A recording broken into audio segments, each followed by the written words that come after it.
نحمده ونستعينه ونستغفره ونعوذ بالله من شرور أنفسنا ومن سيئات أعمالنا من يهد الله فلا مضل له ومن يضلله فلا هادي له ونشهد أن لا إله إلا الله وحده لا شريك له ونشهد أن سيدنا وحبيبنا ومولانا محمدا عبده ورسوله الذي أرسله بالحق بشيرا ونذيرا وداعيا إلى الله بإذنه وسراجا منيرا فقد قال الله تعالى في كلامه المجيد وفرقانه الحميد أعوذ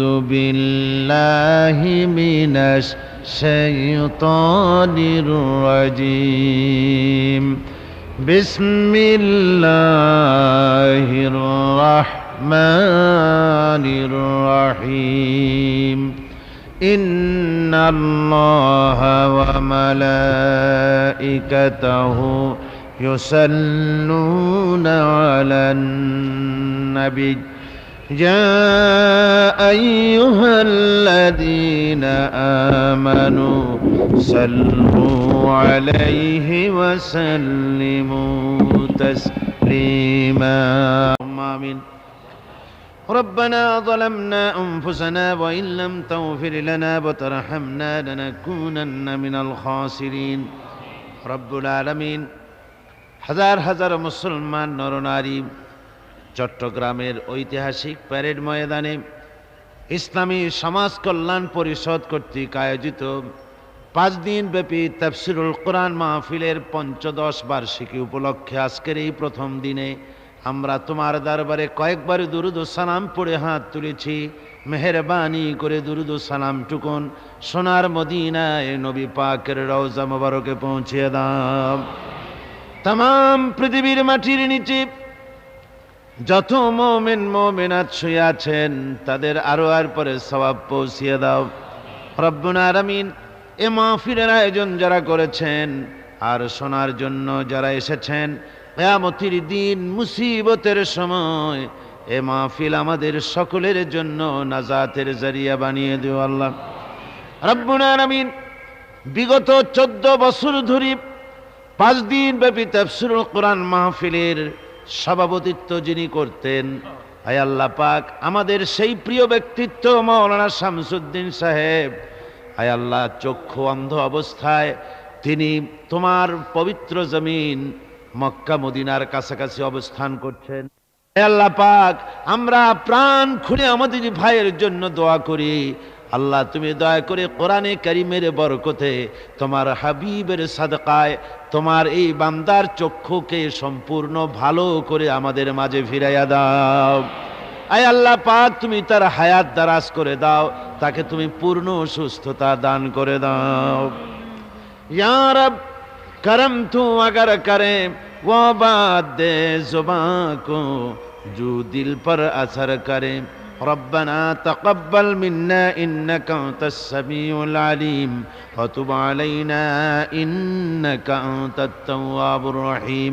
सुब्हान रब्बिका रब्बिल इज्जति अम्मा यसिफून व सलामुन अलल मुरसलीन अल्हम्दुलिल्लाहि रब्बिल आलमीन।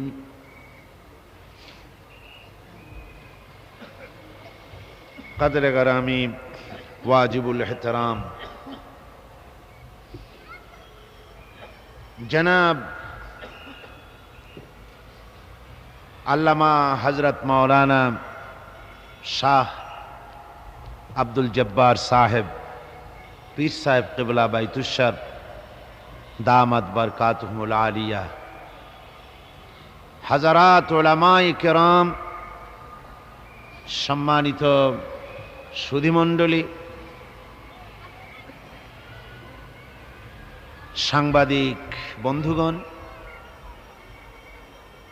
উপস্থিত আমার দিনদার ইমানদার মুসলমান ভাই ও বোনেরা, আসসালামু আলাইকুম ওয়া রাহমাতুল্লাহি ওয়া বারাকাতুহু।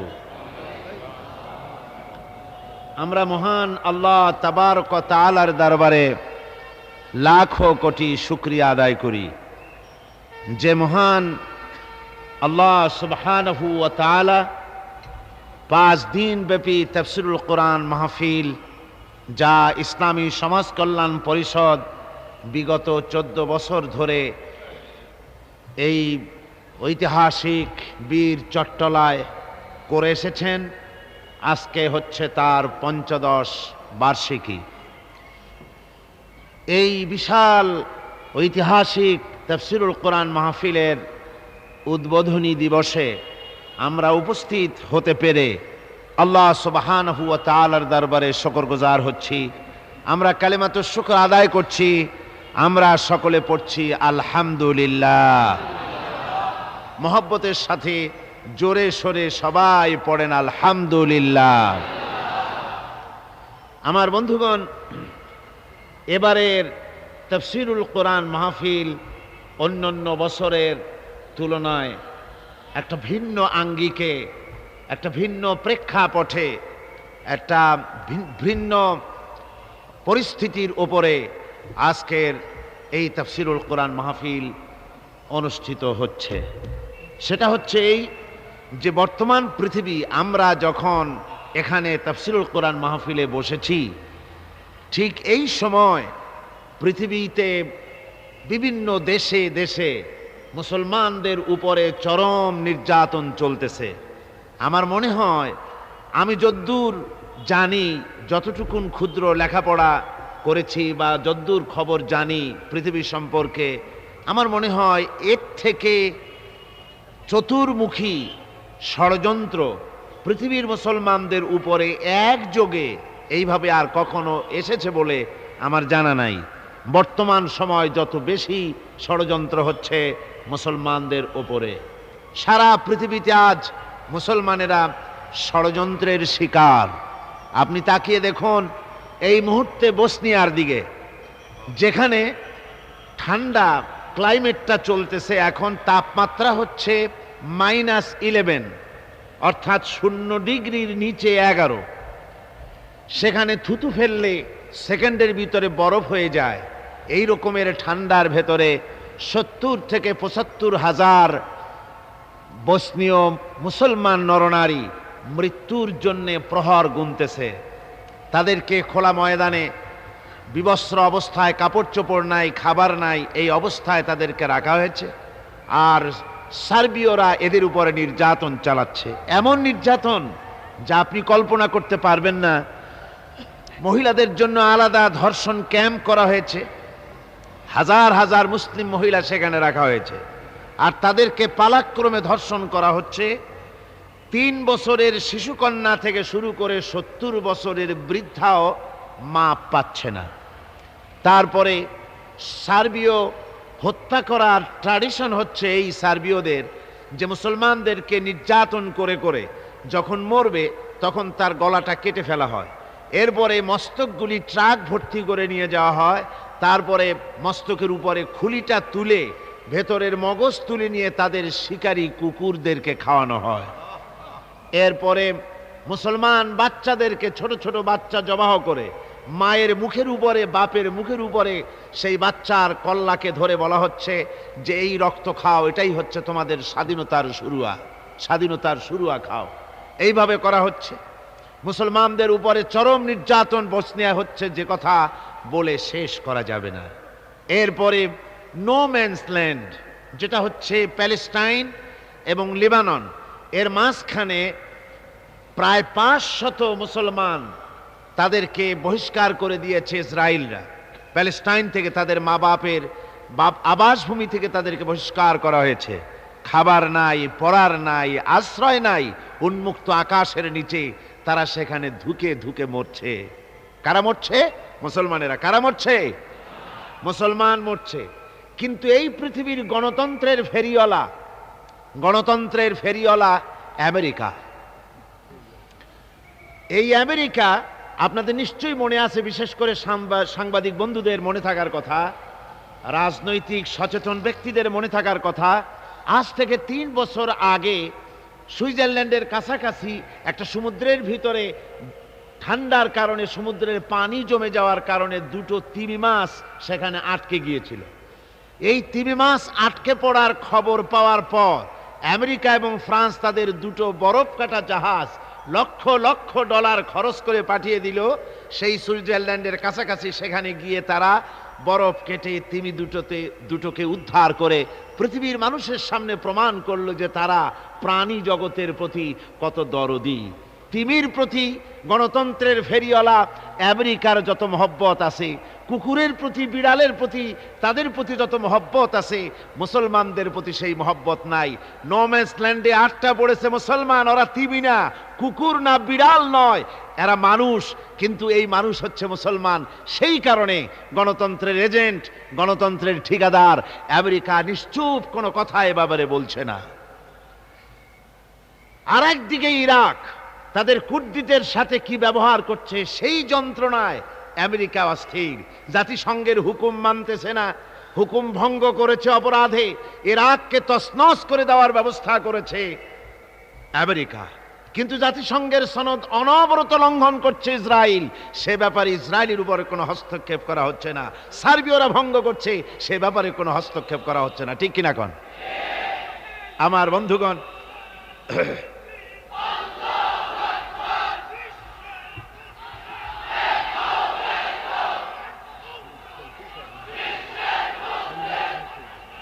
আমার ভাইরা, এরপরে প্যালেস্টাইন, আলজেরিয়ার মুসলমানদের উপর অত্যাচার হচ্ছে, কাশ্মীরের মুসলমানদের উপরে, কাশ্মীরের স্বাধীনতাকামী মুসলমানেরা মসজিদের ভিতরে নামাজ পড়ছে, আর ভারতের কাফের সৈন্যরা গুলি করে পাখির মতো মুসলমানদেরকে শিকার করতেছে। এ হলো কাশ্মীরের অবস্থা। বার্মা থেকে হাজার হাজার লক্ষ লক্ষ মুসলমানদেরকে তারা ধাক্কা মেরে বাংলাদেশের মধ্যে ঢুকিয়ে দিয়েছে, 2.5 লাখ তাদের সংখ্যা।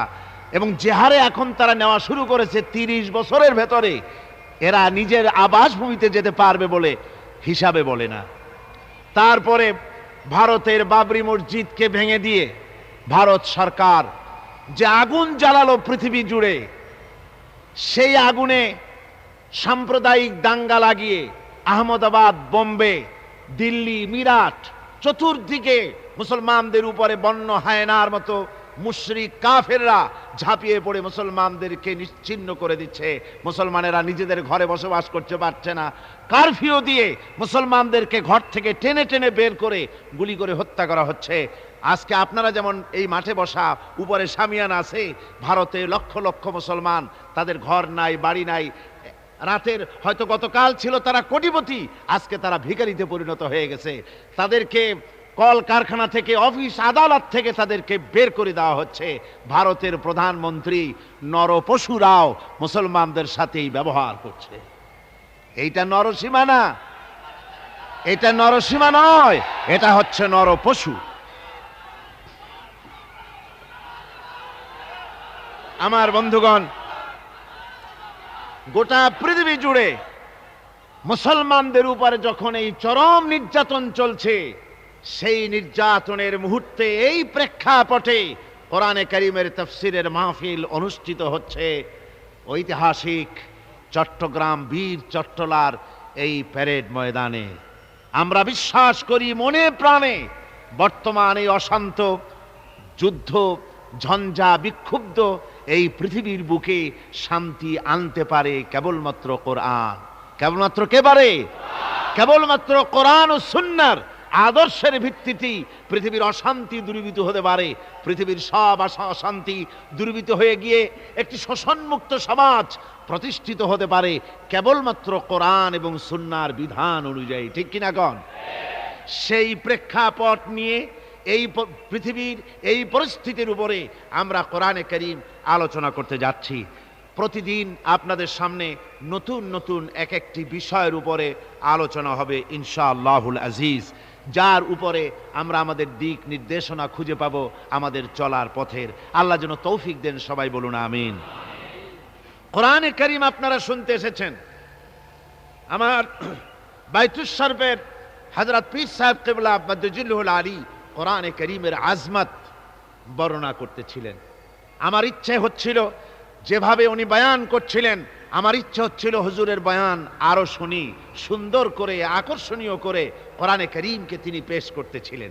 কোরআনে কারীম গোটা পৃথিবীর মানুষের জন্য সর্বশ্রেষ্ঠ নিয়ামত, এর থেকে বড় নিয়ামত বিশ্ববাসীর জন্য আর হতে পারে না। এটাই শ্রেষ্ঠ নিয়ামত। এই নিয়ামত আল্লাহ পাক পৃথিবীর মানুষের জন্য অবতীর্ণ করেছেন, এর মধ্যে কোনো ভুল নাই। একথা আপনাদের সামনে বারবার বলা হয়েছে। কোরআনে কারীম চ্যালেঞ্জ করেছে, ফাতু বিসূরাতিন, ছোট্ট একটা সূরা যদি পারো কোরআনে কারীমের মতো ছোট্ট একটা সূরা বের করে নিয়ে আসো, নকল করে এর সঙ্গে তুলনা করে ছোট্ট একটা সূরা মোকাবেলা করে পেশ করো। পৃথিবী আজ পর্যন্ত ১৫০০ বছর পার হয়ে গেছে, কোরআনে কারীমের মতো ছোট্ট একটি সূরা কেউ বানাতে পারে নাই। কোরআন হচ্ছে পৃথিবীর সর্বশ্রেষ্ঠ নিয়ামত। আপনারা জানেন এই পৃথিবীতে আল্লাহ যত নবী পাঠিয়েছেন সমস্ত নবীরাই হচ্ছেন মাসুম। নবীরা কি মাসুম, বেগুনাহ। নবীদের সমালোচনা করা যায় না। নবীদের সমালোচনা করলে, নবীদেরকে তাওহীন করলে কাফের হয়ে যাবে। কি হয়ে যাবে? কাফের হয়ে যাবে। নবীরা হচ্ছেন আল্লাহর পরেই রাসূল পাক সাল্লাল্লাহু আলাইহি সাল্লামের মর্যাদা।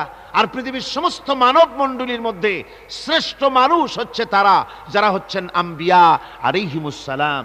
লা নুফাররিকু বাইনা আহাদিম মির রুসুলি, আমরা নবীদের মধ্যে কোনো পার্থক্য সূচিত করি না।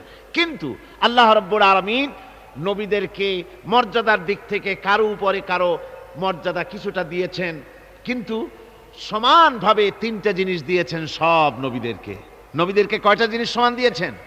তিনটা। মর্যাদা সমান, কিন্তু সমান থাকলেও শ্রেষ্ঠ মর্যাদা হলো হযরত নূর সাল্লাল্লাহু আলাইহি ওয়াসাল্লামের। আর সমস্ত নবীদেরকে তিনটা জিনিস সমানভাবে দেওয়া হয়েছে। একটা হচ্ছে ওহী, একটা কি? ওহী। 2 নম্বরে দেওয়া হয়েছে মুজিজা, 3 নম্বরে দেওয়া হয়েছে হুসনে খুলক, উন্নত মানের চরিত্র। এই তিনটা জিনিস সমস্ত নবীদেরকে সমানভাবে দেওয়া হয়েছে। ওহী না হলে নবী হওয়া যায় না। নবুয়তের সর্বপ্রথম শর্ত হচ্ছে আল্লাহর কাছ থেকে ওহী আসা। এটা হলো এক। 2 নম্বরে যেটা, সেটা হচ্ছে মুজিজা। মুজিজা কি? মুজিজা হলো সমকালীন সবচাইতে বড় শক্তি যেটা, ওইটাকে দুর্বল করে দেয় যে জিনিস মুজিজা, অর্থাৎ আজিজ করে দেয় যে জিনিসে, ওইটা হচ্ছে মুজিজা, দুর্বল করে দেয়। কিরকম? যেমন ধরুন, এই মুজিজা সমস্ত নবীদেরকে আল্লাহ কম বেশি দিয়েছেন। যেমন হযরতে মূসা আলাইহিস সালামের মুজিজা ছিল, আল্লাহ পাক তাকে বলছেন ওয়ামা তিলকা বিয়ামিনিকা ইয়া মূসা, হে মূসা তোমার হাতে ওটা কি? তোমার ডান হাতে ওটা কি? মূসা আলাইহিস সালাম বললেন হিয়া আসায়া, এটা একটা লাঠি। এই লাঠির উপরে আমি ভর করে দাঁড়াই, এটা দিয়ে আমি পাতা পাড়ি, এই দিয়ে আমি উট ছাগল ভেড়া সংরক্ষণ করি, এছাড়া আরো অনেক কাজ এই লাঠি দিয়ে আমি করে থাকি। আল্লাহ পাক জিজ্ঞেস করলেন মূসা তোমার হাতে ওটা কি? প্রশ্নের জবাব দিলেই হতো এটা একটা লাঠি, তা না বলে পাতা পাড়ি, তো এই দিয়ে ভর করে দাঁড়াই, এ দিয়ে উট ছাগল ভেড়া তাড়াই। এত কথা বলার দরকার কি? এত কথা বলার দরকার এই জন্যে, আশেক যদি সুযোগ পায় মাশূকের সঙ্গে কথা বলার, তাহলে তার আশেকের মন চায় সময়টা একটু লম্বা হোক, একটু প্রাণ ভরে কথা বলবো। এখানে আশেক হচ্ছেন হযরতে মূসা আলাইহিস সালাম, আর মাশূক হচ্ছেন আল্লাহ রাব্বুল আলামিন। হযরতে মূসা চাইলেন সুযোগ যখন পেয়ে গেছি, কথার সিলসিলা যেন তাড়াতাড়ি বন্ধ না হয়ে যায়, এই জন্য মূসা আলাইহিস সালাম ইচ্ছে করে কথা বাড়াতেছিলেন। আল্লাহ রাব্বুল আলামিন বললেন মূসা রে, তুমি যেটা বলেছ এটাই সব কথা নয়, ওই লাঠির ভিতর আর একটা কুদরত আছে যা তুমি জানো না, লাঠিটাকে জমিনের উপরে ছেড়ে দাও। মূসা আলাইহিস সালাম লাঠি যখন জমিনের উপরে ফেলে দিলেন, হিয়া হাইয়াতুন তাসআব, লাঠি কি হয়ে গেল? বিরাট অজগর হয়ে গেল। মূসা আলাইহিস সালাম ভয় পেলেন। আল্লাহ রাব্বুল আলামিন বললেন ভয়ের কারণ নাই, খুযহা ওয়ালা তাখাফ, ভয় পেও না, ওটাকে ধরো। মূসা আলাইহিস সালাম ভয় পেলেন না, আল্লাহ বলছেন ভয় পেও না, ধরো। মূসা আলাইহিস সালাম ভয় করলেন না, ধরলেন, কি হয়ে গেল? লাঠি হয়ে গেল। আমি কিসসা শোনাবো না, আমি আমার এক লক্ষ্যে যাওয়ার জন্য কথাটি শোনাচ্ছি। মূসা আলাইহিস সালাম এই লাঠি নিয়ে ফেরাউন যেখানে তার দলবল নিয়ে তার জাদুকরদের নিয়ে জাদু দেখাবার জন্য উপস্থিত হলো, সেখানে জাদুকরেরা জাদু মন্ত্রপুত করে সমস্ত লাঠি হাতের কাছে যা ছিল সবগুলোকে তারা সাপ, সিংহ, বাঘ ইত্যাদি বানিয়ে দিল। আর এই জাদুমন্ত্রে তৈরি সাপ, বাঘ, সিংহ গিয়ে ঝাঁপিয়ে পড়ল মূসা আলাইহিস সালামের উপরে। মূসা আলাইহিস সালাম ভয় পেয়ে গেলেন। আল্লাহ রাব্বুল আলামিন বলেন, মূসারে ভয় নাই, বাতিলের সামনে ময়দানে তোমাকে নামায় দিয়া তোমাকে একা আমি ছেড়ে দেই নাই, আমি আল্লাহ রাব্বুল আলামিন তোমার সাথে আছি, ভয় করার কোনো কারণ নাই, হাতের লাঠি ছেড়ে দাও। মূসা আলাইহিস সালাম লাঠি ছেড়ে দিলেন, লাঠি সাফ হয়ে গেল। আর যখন হা করলো, জাদুকরদের তৈরি করা সমস্ত সিংহ, বাঘ আর সাপগুলি মূসা আলাইহিস সালামের লাঠির পেটের মধ্যে ঢুকে গেল। জাদুকরেরা তারা চিন্তা করলো, অবাক হয়ে গেল, তারা ভাবলো আমরা যেটা দেখাইছি এটা তো জাদু, কিন্তু মূসা আলাইহিস সালাম যেটা দেখাইছেন এটা জাদু হতে পারে না, যেহেতু জাদু খেয়ে ফেলেছে। জাদু খেয়ে ফেলে যে জিনিস ওটা তো জাদু হতে পারে না, ওটা জাদুর বাপের চাইতেও বড় কোনো জিনিস, অর্থাৎ জাদুর দাদা হবে হয়তো, তা না হলে জাদু খেলো কি করে? এই যে ওই সময় ছিল জাদুর প্রভাব, সেই জাদুটাকে যে খেয়ে ফেললো, এইটার নাম হচ্ছে মুজিজা। এটার নাম কি? মুজিজা। হযরতে দাউদ আলাইহিস সালামের জামানায় সমরাস্ত্র তৈরির একটা প্রভাব ছিল। হযরত দাউদ আলাইহিস সালাম নিজে অস্ত্র তৈরি করতেন। তারপরে অস্ত্র তৈরি করতে গেলে লোহা আগুনে পোড়াতে হয়, তারপরে পিটাতে হয়, গলাতে হয়, নানান কিছু করতে হয়। দাউদ আলাইহিস সালামকে আল্লাহ রাব্বুল আলামিন এমন মুজিজা দিলেন, তিনি যখন লোহা মুঠো করে ধরতেন হাতের ভিতরে, লোহা পানি হয়ে হাতের ফাঁকের মধ্য দিয়া তা পড়ে যেত পানি হয়ে। এভাবে মুজিজা তাকে দেওয়া হলো। সুলাইমান আলাইহিস সালামের মুজিজা ছিল, তক্তার উপরে বসতেন, ইঞ্জিন লাগতো না, মেশিন লাগতো না, বিনা ইঞ্জিনে বিনা মেশিনে তক্তা হাওয়ার উপরে উড়ে সারা পৃথিবী ঘুরে আসতেন। ঈসা আলাইহিস সালামের মুজিজা ছিল, জন্মদের চোখের উপরে হাত বুলিয়ে দিতেন, সঙ্গে সঙ্গে চোখ তার ভালো হয়ে যেত। আবার কুষ্ঠ ব্যাধিগ্রস্ত লোকের গায়ে হাত বুলিয়ে দিলে তার শরীর ভালো হয়ে যেত। এটা ছিল তার মুজিজা। রাসূল পাক সাল্লাল্লাহু আলাইহি ওয়াসাল্লামের সময় মুজিজা, তার সময় প্রভাব ছিল সাহিত্যের, সাহিত্য আর কবিত্বের এত বেশি প্রভাব বিস্তার হলো, তারা কবিতা লিখে লিখে রচনা করে করে কাবা শরীফে লাগাই দিত। পারলে এই কবিতার সাথে মোকাবেলা করো এই চ্যালেঞ্জের। আল্লাহ রাব্বুল আলামিন সেই সময় কোরআনে কারীমকে অবতীর্ণ করে দিলেন। কোরআনে কারীম দুনিয়ার সমস্ত সাহিত্য আর কবিত্বের সমস্ত মানকে ছাড়িয়ে চলে গেছে এমন এক পর্যায়ে, কিয়ামত পর্যন্ত কোরআনের সাহিত্যের ভাবধারা এর মানকে উতরে যেতে পারবে এমন সাহিত্যের জন্ম আজও হয় নাই, ভবিষ্যতেও হবে না। এটা হলো রাসূল পাক সাল্লাল্লাহু আলাইহি ওয়াসাল্লামের মুজিজা।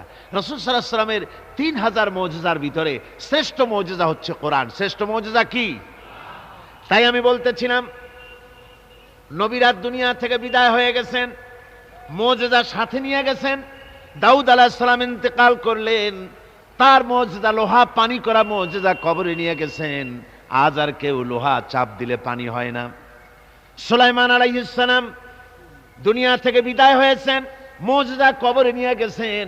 আজ আর কেউ বিনা ইঞ্জিনে তক্তায় বসলে তক্ত আর বাতাসে উড়ে বেড়ায় না। হযরতে মূসা আলাইহিস সালাম বিদায় হয়ে গেলেন দুনিয়া থেকে, লাঠিও তার চলে গেছে। আজ আর দুনিয়ায় হাজার লাঠি একযোগে ফেললেও ছোট্ট একটা সাপও আর হবে না। ঈসা আলাইহিস সালাম বিদায় হলেন, মুজিজা চলে গেল সাথে। আজ পৃথিবীর কোনো মানুষ কারো কোনো জন্মদের চোখের উপরে হাত বুলালে চক্ষু আর ভালো হয়ে যাবে না, মুজিজা কবরে চলে গেছে। কিন্তু আপনার আমার নবী, বিশ্ব নবী জনাবে মুহাম্মদুর রাসূলুল্লাহ সাল্লাল্লাহু আলাইহি ওয়াসাল্লাম দুনিয়া থেকে বিদায় গ্রহণ করেছেন, মুজিজা সাথে নিয়ে যান নাই। ওই কোরআনে কারীমের মুজিজা আজও আছে, কিয়ামত পর্যন্ত থাকবে।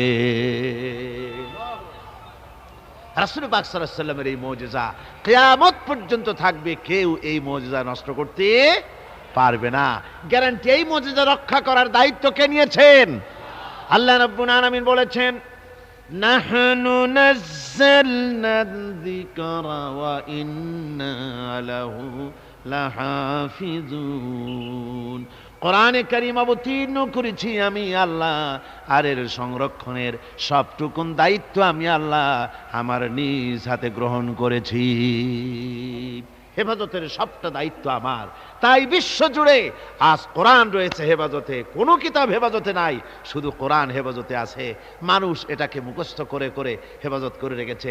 হুজুর আপনাদের সামনে বলেছেন সূরা তো দূরের কথা, আয়াত তো দূরের কথা, জের জবর তো দূরের কথা, একটা কলমের নিব ধরে যে জায়গাটায় একটা নকতা, এই নকটাটারও পরিবর্তন কেউ করতে পারে নাই।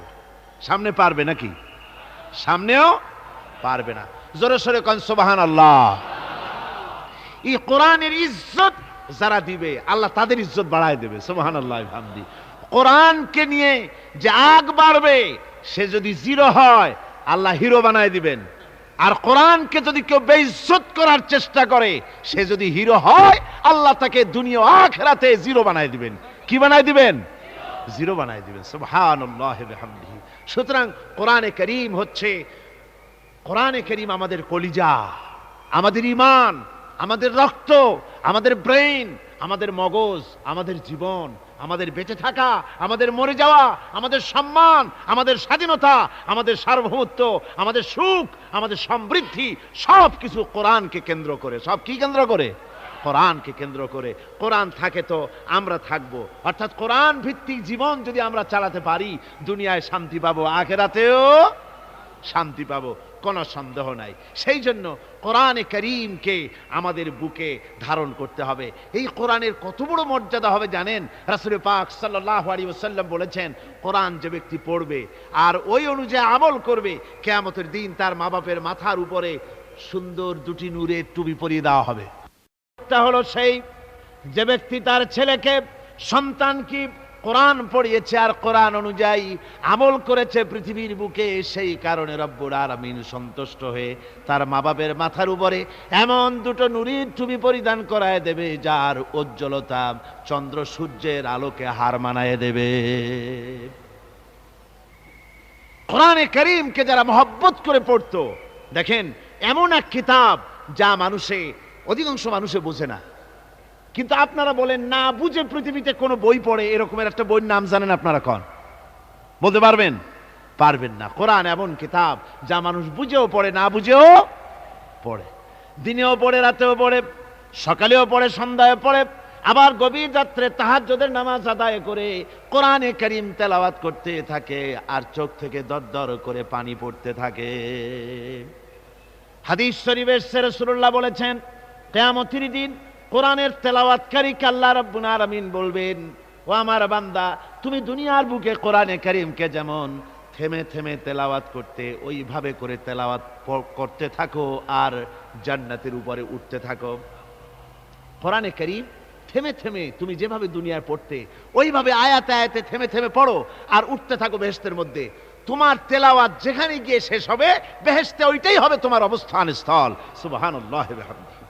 আল্লাহ যেন আমাদেরকে আহলে কোরআন বানায় দেন। সবাই বলি আমিন। জোরে বলেন আমিন। আল্লাহ যেন আমাদেরকে কোরআনের সহি করে কোরআন তেলাওয়াত করার তৌফিক দান করেন। সবাই বলুন আমিন। কোরআন যেন বুঝতে পারি, কোরআন অনুযায়ী যেন আমল করতে পারি, এ তৌফিক যেন আল্লাহ আমাদের দেন। আমরা সবাই বলি আমিন। আমার ভাইয়েরা, কোরআনে কারীমের উপরে আমি দীর্ঘ কোনো ভূমিকা না দিয়ে এখন যেখান থেকে আলোচনা করতে চাই, চলুন সেখানে আমরা চলে যাই। কোরআন থেকে সরাসরি আমরা আলোচনা করতে চেষ্টা করি। কোরআন এসেছে আমাদের ভাগ্য চমকায় দিতে। কোরআন আমাদেরকে এজন্য আসে নাই যে কোরআন আমাদের জন্য কোনো মুসিবত নিয়ে এসেছে, কোরআন আমাদের জন্য শুধুমাত্র তাবিজ নিয়ে এসেছে, কোরআন আমাদের জন্য ঝাড়ফুঁক নিয়ে এসেছে, তা নয় কিন্তু বন্ধু। কোরআন এসেছে আমাদের জীবনের সব কথা নিয়ে, এর মধ্যে কিছু বাদ দেওয়া হয় নাই।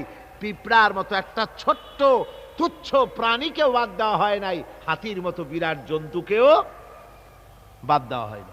সব কোরআনে কারীমের মধ্যে বলা হয়েছে। এর ভিতরে এটা রাজনীতির বই নয়, কিন্তু রাজনীতির মূলনীতি আছে। রাজনীতির কি আছে? মূলনীতি আছে। এটা অর্থনীতির কিতাব নয়, কিন্তু অর্থনীতির মূলনীতি এর মধ্যে রয়েছে। এটা সমাজনীতির কিতাব নয়, কিন্তু সমাজনীতির মূলনীতি এখানে আছে। এটা দর্শনের কিতাব নয়, কিন্তু এর মধ্যে দর্শনের মূলনীতি রয়েছে। এটা বিজ্ঞানের কোনো বই নয়, কিন্তু বিজ্ঞানের মূলনীতি, তথ্য, থিওরি এর মধ্যে রয়ে গেছে। আপনি জিওলজি বলেন, জুলজি বলেন, থিওলজি বলেন, ফিলসফি বলেন, মেডিকেল বলেন, সার্জারি বলেন, যে কোনো ডিপার্টমেন্ট বলুন, সব এর মধ্যে আছে। এর মধ্যে নাই পৃথিবীতে মানুষের দরকার অথচ কোরআনে নাই এমন কোনো বিষয় নাই। সব বিষয়ের মূলনীতি হচ্ছে কোরআনে কারীম, সুবহানাল্লাহ ওয়া বিহামদি। এখানে সব আছে। এই কোরআনের জ্ঞান যার কাছে নাই সে সব থেকে মাহরুম। সব থেকে কি?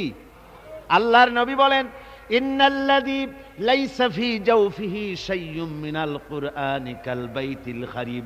আল্লাহর নবী বলেন, যে স্মৃতিপট, যে দেহটা কোরআন থেকে খালি, সেটা একটা উজাড় বাড়ির মতো, একটা বিরানা বাড়ির মতো, একটা ছাড়া বাড়ির মতো, যেখানে যে বাড়িতে মানুষ বাস করে না, ওই বাড়িতে যা থাকে, একটা যে স্মৃতিপটে কোরআন নাই, যে দেহে কোরআন নাই, ওই দেহটাও ওই রকম।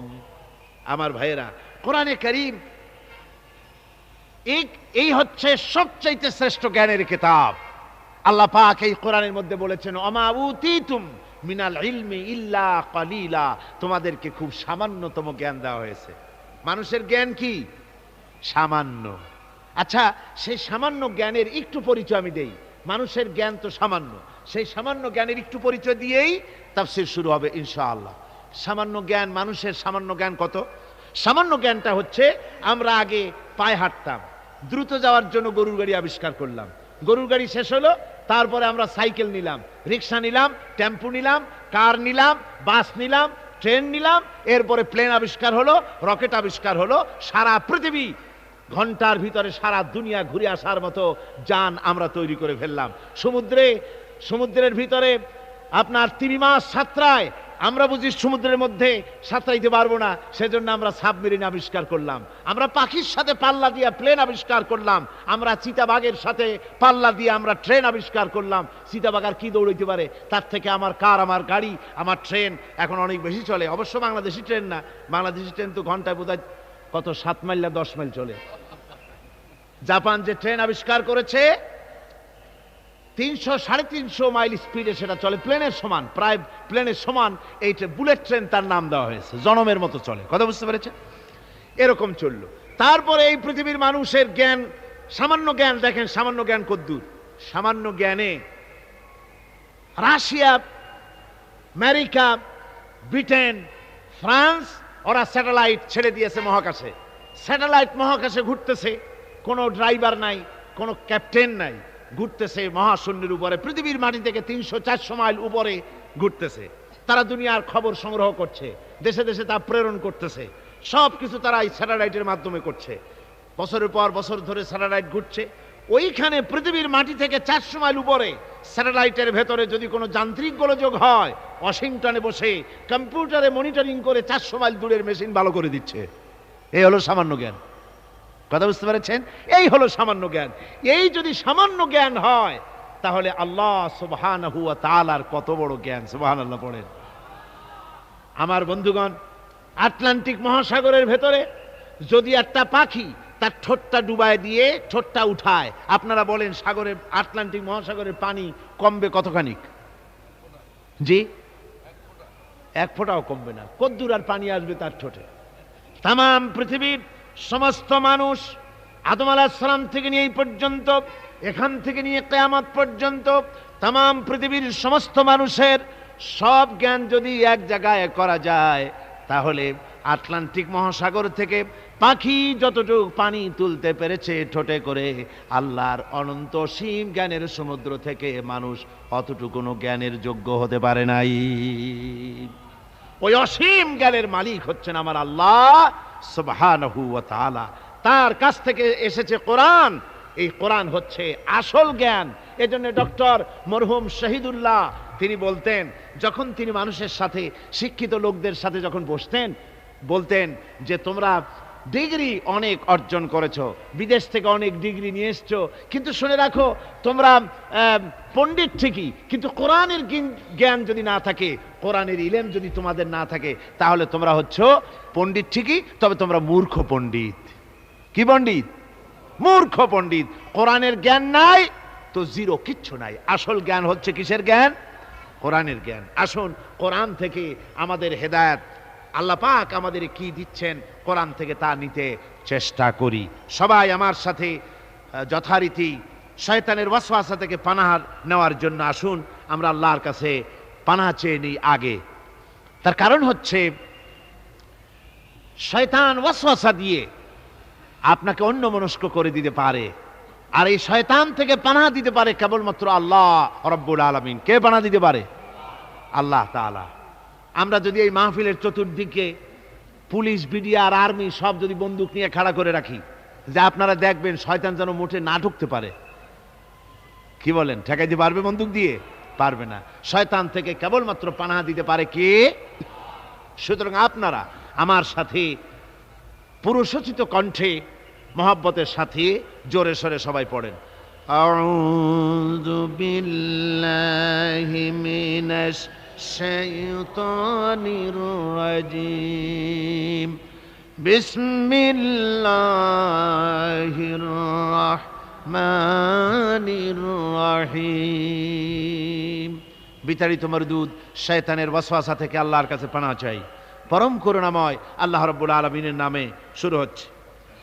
সাব্বাহা লিল্লাহি মা ফিস সামাওয়াতি ওয়া মা ফিল আরদ ওয়া হুয়াল আজিজুল হাকীম। ইয়া আইয়ুহাল্লাযীনা আমানু লিমা তাকুলুনা মা লা তাফআলুন كبر مقتا عند الله أن تقولوا ما لا تفعلون إن الله يحب الذين يقاتلون في سبيله صفا كأنهم بنيان مرصوص وإذ قال موسى لقومه يا قوم لم تؤذونني وقد تعلمون أني رسول الله إليكم فلما زاغوا أزاغ الله قلوبهم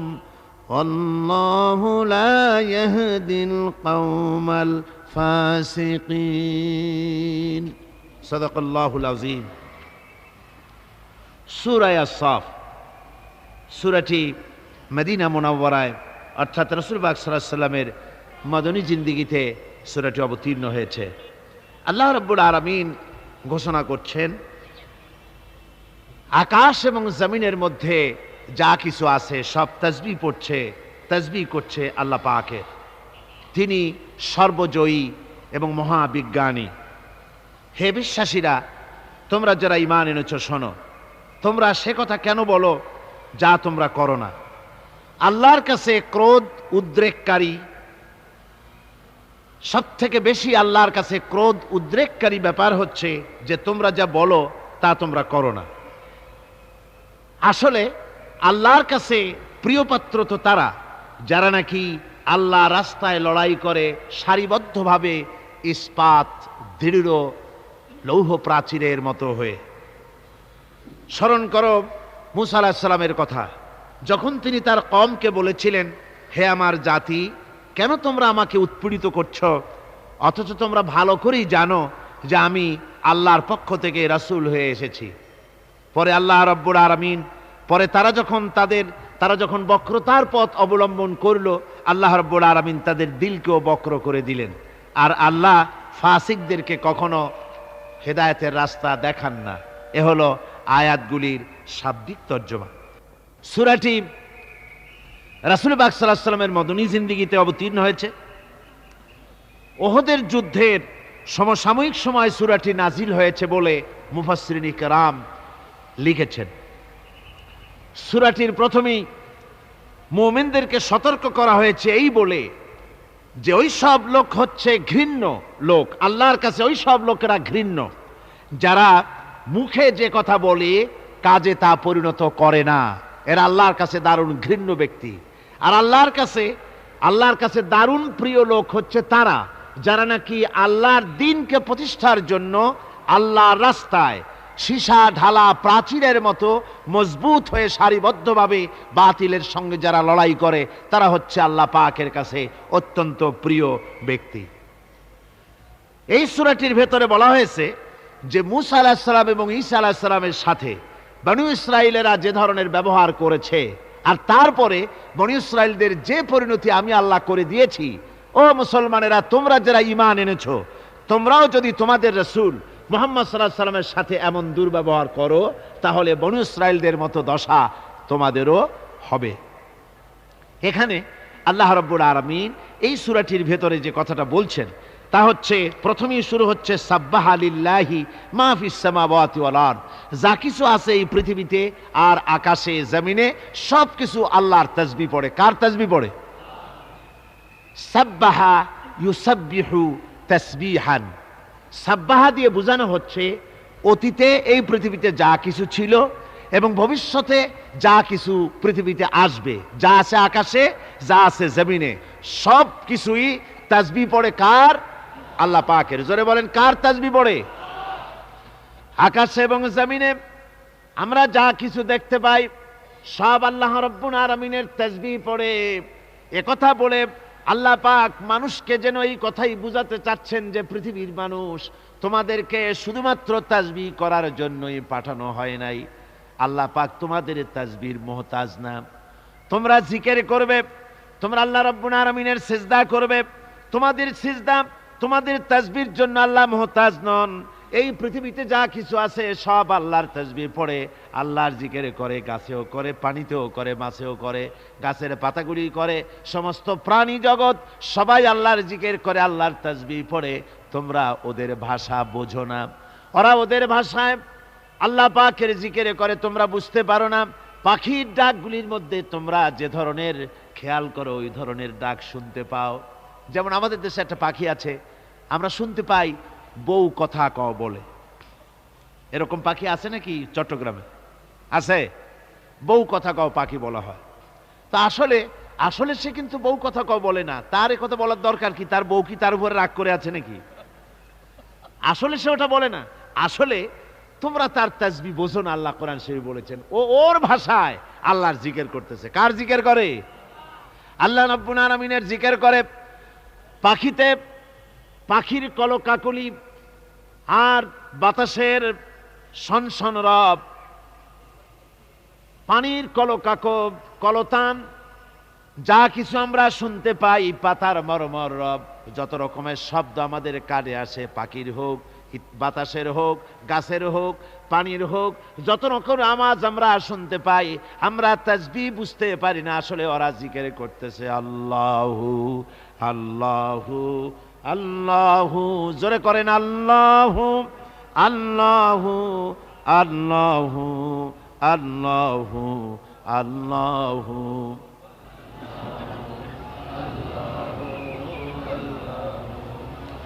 আল্লাহু আল্লাহু আল্লাহু আল্লাহু আল্লাহু আল্লাহু। যা সেই পৃথিবীতে আকাশে জমিনে সব আমার তাসবিহ পড়ছে, আমার জিকির করছে। ওহু আল আজিজুল হাকিম। আর আল্লাহ হচ্ছেন সর্বজয়ী। তিনি এমন যে তার হুকুম না মেনে তিনি হচ্ছেন অপ্রতিরোধ্য শক্তি। তার শক্তির মোকাবেলা কারো করার কোনো ক্ষমতা নাই। অপ্রতিরোধ্য ক্ষমতা তার, প্রচন্ড ক্ষমতার মালিক তিনি। আর হাকিম, সুবিজ্ঞানী, মহাবিজ্ঞানী, সুবিজ্ঞ, মহাবিজ্ঞ। তার অর্থ হচ্ছে আজিজ, আজিজ এবং হাকিম। আজিজ হচ্ছে অপ্রতিরোধ্য সর্বজয়ী ক্ষমতা। তো এই ক্ষমতার সাথে হাকিম শব্দ আল্লাহ জুড়ে দিয়েছেন, অর্থাৎ একথা বোঝার জন্য সুযোগ না থাকে যে তিনি অপ্রতিরোধ্য ক্ষমতাসীন হয়ে তিনি বোধহয় মানুষের উপরে জুলম করেন। আল্লাহ পাক বলেছেন আমাল্লাহু বিযাল্লামিল লিল আবিদ, আমি বান্দার উপরে, আল্লাহ পাক বান্দার উপরে জুলুম করেন না। হাকিম, তিনি মহাবিজ্ঞানী। তার যা কিছু কাজ সব কিছুর মধ্যে রয়েছে এক বিচক্ষণতার দাবি। এরপরে আল্লাহ রাব্বুল আলামিন বলছেন ইয়া আইয়ুহাল্লাযীনা আমানু লিমা তাকুলুনা মা লা তাফআলুন। হে বিশ্বাসীরা, সেই কাজ কেন করো, সেই কথা কেন বলো তোমরা যে কাজ তোমরা করো না। কথার সাথে কাজের যাদের মিল নাই তাদেরকে কোরআনের পরিভাষায় কি বলা হয়েছে বলুন তো? কি বলা হয়েছে? মুনাফিক। জোরে বলেন, কি বলা হয়েছে? মুনাফিক বলা হয়েছে। অর্থাৎ ইসলাম, এখানে এই কথাটা, এই আয়াতটি খুবই গুরুত্বপূর্ণ, ভালো করে আপনাদেরকে কথা বুঝতে হবে। আমি আগেই বলেছি শয়তানের ওয়াসওয়াসা থেকে পানাহ চাইতে, শয়তান যেন মাহফিল থেকে বের করে না দেয় এবং অন্য মনস্ক না করে সেদিকে লক্ষ্য রাখতে হবে। খুবই গুরুত্বপূর্ণ আলোচনা। কোরআনে কারিমে আল্লাহ পাক সূরাটি শুরু করেই বলছেন, হে বিশ্বাসীরা, তোমরা যারা ঈমান এনেছো শোনো, সেই কথা কেন বলো যে কাজ তোমরা করো না। আর আল্লাহর কাছে দারুণ বিরক্তিকর, ক্রোধ উদ্দীপক সেই কাজ যে তোমরা যা বলো তা তোমরা করো না। এতে আল্লাহ পাক দারুণ অসন্তুষ্ট হন। অর্থাৎ ইসলাম মানুষের কাছে দাবি করে পরিপূর্ণ আনুগত্যের। মুসলমানদের কাছে ইসলামের দাবি কি? আনুগত্য। বলুন তো কি দাবি? আমরা ইসলামের দাবি করেছি যে ভিত্তিতে, সেই ভিত্তিটা হচ্ছে লা ইলাহা ইল্লাল্লাহু মুহাম্মাদুর রাসূলুল্লাহ। জোরে সরে পড়েন, লা ইলাহা ইল্লাল্লাহ, লা ইলাহা ইল্লাল্লাহ, লা ইলাহা ইল্লাল্লাহু মুহাম্মাদুর রাসূলুল্লাহ।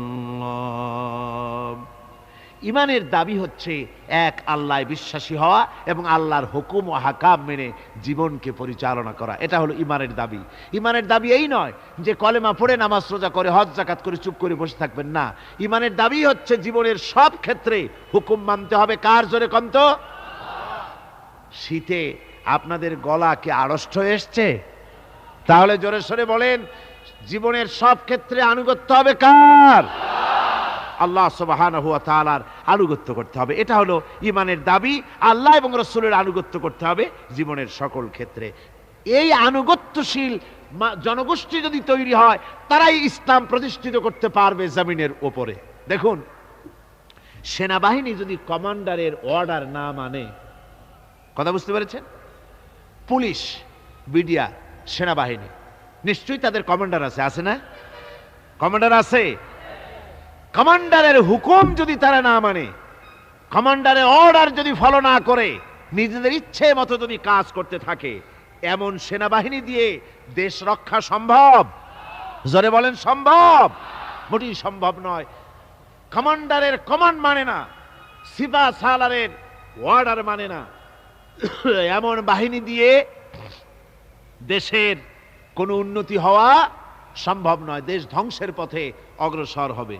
অনুরূপভাবে রাজ্যের প্রজারা শাসনতন্ত্র অনুযায়ী, সংবিধান অনুযায়ী, দেশের আইন কানুন অনুযায়ী যদি তারা না চলে, দেশের আইন যদি জনগণ না মানে, তাহলে এমন জনগণ নিয়ে দেশ চালানো কি সম্ভব? সম্ভব? সম্ভব নয়। অনুরূপভাবে সরকারি অফিসের লোকেরা, মিল কল কারখানার লোকেরা যারা চাকুরিরত, তারা যদি চাকরি করতে গিয়ে যদি মিল কল কারখানার নিয়ম কানুন যদি না মানে, তাহলে তাদের দ্বারা এই কল কারখানা কি চলতে পারে? চলতে পারে না। তাই অনুরূপভাবে আপনাদেরকে কথাগুলি বুঝতে হবে যে সেনাবাহিনী যদি কমান্ডারের হুকুম না মানে, তারপরে দেশের লোকেরা যদি দেশের আইন না মানে, কলকারখানা এবং অফিসাদারের লোকেরা যদি তাদের আইন শৃঙ্খলা না মানে, তাহলে দেশ যেমন চলতে পারে না, অফিস যেমন চলতে পারে না, সেই সেনাবাহিনী দিয়ে দেশের যেমন কোনো উপকার হয় না। অনুরূপভাবে যে মুসলমানেরা দাবি করে যে আমরা এক আল্লাহয় বিশ্বাস করেছি, অথচ আল্লাহ এবং তার রাসূলের হুকুম অনুযায়ী জীবনকে পরিচালনা করে না, এমন মুসলমানদের দিয়ে আল্লাহর দ্বীন প্রতিষ্ঠা হতে পারে না, কখনোই পারে না। সুতরাং ইমানের দাবি হলো আনুগত্য হবে সবটা কার? আল্লাহ রাব্বুল আলামিনের পরিপূর্ণ আনুগত্য হতে হবে আল্লাহ পাকের। দেখুন, মুনাফিক হচ্ছে কাফেরের চাইতেও নিকৃষ্ট। মুনাফিক কিসের চাইতে নিকৃষ্ট? কাফেরদের নামে সূরা নাজিল হয়েছে খুব বড় একটা, নাকি? কাফেরের নামে সূরা কতটুক? একেবারে ছোট্ট একটা সূরা। আর মুনাফিকদের নামে একেবারে 2 রুকুর মোটামুটি একটা বড় সূরা নাজিল হয়েছে। তাহলে এর দ্বারা কি বোঝা যায়? কাফেরের চাইতে মুনাফিক ক্ষতিকর এবং নিকৃষ্ট। ইসলামের সবচাইতে বেশি ক্ষতি করেছে কারা? মুনাফিকেরা। কারা করেছে? সেনবার উপায় নাই। মুনাফিক মুমিনের মতোই মাথায় টুপি দেয়, মুনাফিক মুমিনের মতোই মুখে দাড়ি রাখে, মুনাফিক মুমিনের মতোই মসজিদে যায়, মুনাফিক মুমিনের মতোই কালেমার দাবি করে, মুসলমানের দাবি করে। বলে কি আমরা কি মুসলমান না? এত বড় বড় কথা কোন আপনারা, আমরা বুঝি মুসলমান না? এইভাবে তারা দাবি করে। আর এইভাবে মুসলমানদের ভেতরে থেকে ইসলামের সবচাইতে বেশি ক্ষতি করেছে মুনাফিক। এখন আসুন, মুনাফিকদের পরিচয় আমাদের জানা দরকার। কোরআনে কারীম এবং হাদিস, কোরআন এবং হাদিসে মুনাফিকদের পরিচয় তুলে ধরা হয়েছে। এই নিফাক থেকে যেন আমরা বাঁচতে পারি, সেই জন্য কোরআনে কারীমের বিভিন্ন আয়াত থেকে এবং হাদিস থেকে আমি আপনাদের সামনে মুনাফিকদের চরিত্র সম্পর্কে তুলে ধরব। ফায়দা কি? ফায়দা এই হবে, ওই সব চরিত্র যদি আমাদের মাঝে থাকে তাহলে আমরা এর থেকে মুক্ত হতে পারবো, 1 নম্বর ফায়দা। আর 2 নম্বর ফায়দা, এই চরিত্র যাদের মাঝে আছে তাদেরকে আমরা চিনতে পারবো মুনাফিক বলে। ঠিক কিনা কর? তাই আমি আপনাদের সামনে এখন কোরআনে কারীম থেকে মুনাফিকদের পরিচয় সম্পর্কে বলছি। মুনাফিকরা হচ্ছে দ্বিমুখী চরিত্রের লোক। তারা 2 গ্রুপকে খুশি করতে চায়, 2 গ্রুপের মানুষের কাছে ফায়দা লোটার জন্য 2 গ্রুপের সঙ্গে সম্পর্ক রাখে। ইসলাম বিরোধী যারা, তাদের সাথেও সম্পর্ক থাকে, আর ইসলাম যারা করে তাদের সাথেও সম্পর্ক রক্ষা করে। কোরআনে কারীম ওদের ব্যাপারে বলা হয়েছে, আল্লাহ রাব্বুল আলামিন বলেন, ফাইন কানা লাকুম ফাতহুম মিনাল্লাহি ক্বালু আলাম তাকুম মাআকুম। তোমাদের যদি ফাতহ হয়, তোমাদের যদি বিজয় হয়, মুসলমানদের যদি বিজয় হয়, তাহলে তারা মুসলমানদের কাছে গিয়ে বলে, আমরা কি আপনাদের সাথী ছিলাম না? আমরা তো আপনাদেরই লোক, আপনাদেরই লোক, সবসময় আপনাদের কাছে ঘুরেছি, চান্দা টান্দা দেওয়ার চেষ্টা করছি, আমরা তো আপনাদেরই লোক। আজকে আপনাদের বিজয় হয়েছে, এই বিজয়ে আমরাও শামিল। এভাবে করে মুসলমানদের বিজয় হলে তারা এগিয়ে আসে। আর যদি কাফেরদের জয় হয়, وَإِنْ كَانَ لِلْكَافِرِينَ نَصِيبٌ قَالُوا أَلَمْ نَسْتَحْوِذْ عَلَيْكُمْ। কাফেরদের যদি বিজয় হয় তাহলে কাফেরদের কাছে গিয়ে বলে, আমরা তো তোমাদের সাথীরই লোক, আর মুসলমানদের অত্যাচার থেকে বাঁচাবার জন্য তোমাদেরকে আমরা বড় চেষ্টা করেছি, মুসলমানেরা যাতে তোমাদের উপর অত্যাচার করতে না পারে সেজন্য রাত দিন আমরা পরিশ্রম করেছি, আমরা তোমাদের সাথীরই লোক। এই বলে 2 দিকে ফায়দা লুটতে চায়। ওদিকে আপনার মুসলমানদের কাছেও ফায়দা লুটতে চায়, আবার কাফেরদের বিজয় হলে সেখানেও তারা ফায়দা লুটতে চায়। মুনাফিকরা হলো সুবিধাবাদী। মুনাফিকরা কি?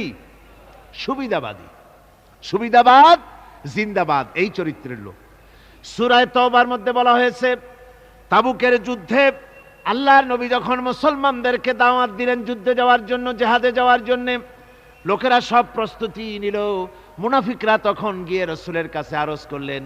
মুনাফিকরা বলল, হে আল্লাহর নবী, আমার কোমরে ব্যথা, কেউ বলল আমার মাথায় যন্ত্রণা, কেউ বলল আমার মেয়ের বিবাহ, কেউ বলল আমার ফসল পেকেছে, এই সময় যেতে পারবো না। নানান অজুহাত দিয়ে তারা যাওয়া থেকে বিরত রইল। আল্লাহ রাব্বুল আলামিন এদের চরিত্র সম্পর্কে কোরআনে কারীমের মধ্যে বলে দিলেন, লাউ কানা আরাদান করিবান ওয়া সাফারান কাসিদান লাত্তাবাউক ওয়ালাকিন বাউদাত আলাইহিমুশ শুক্কা।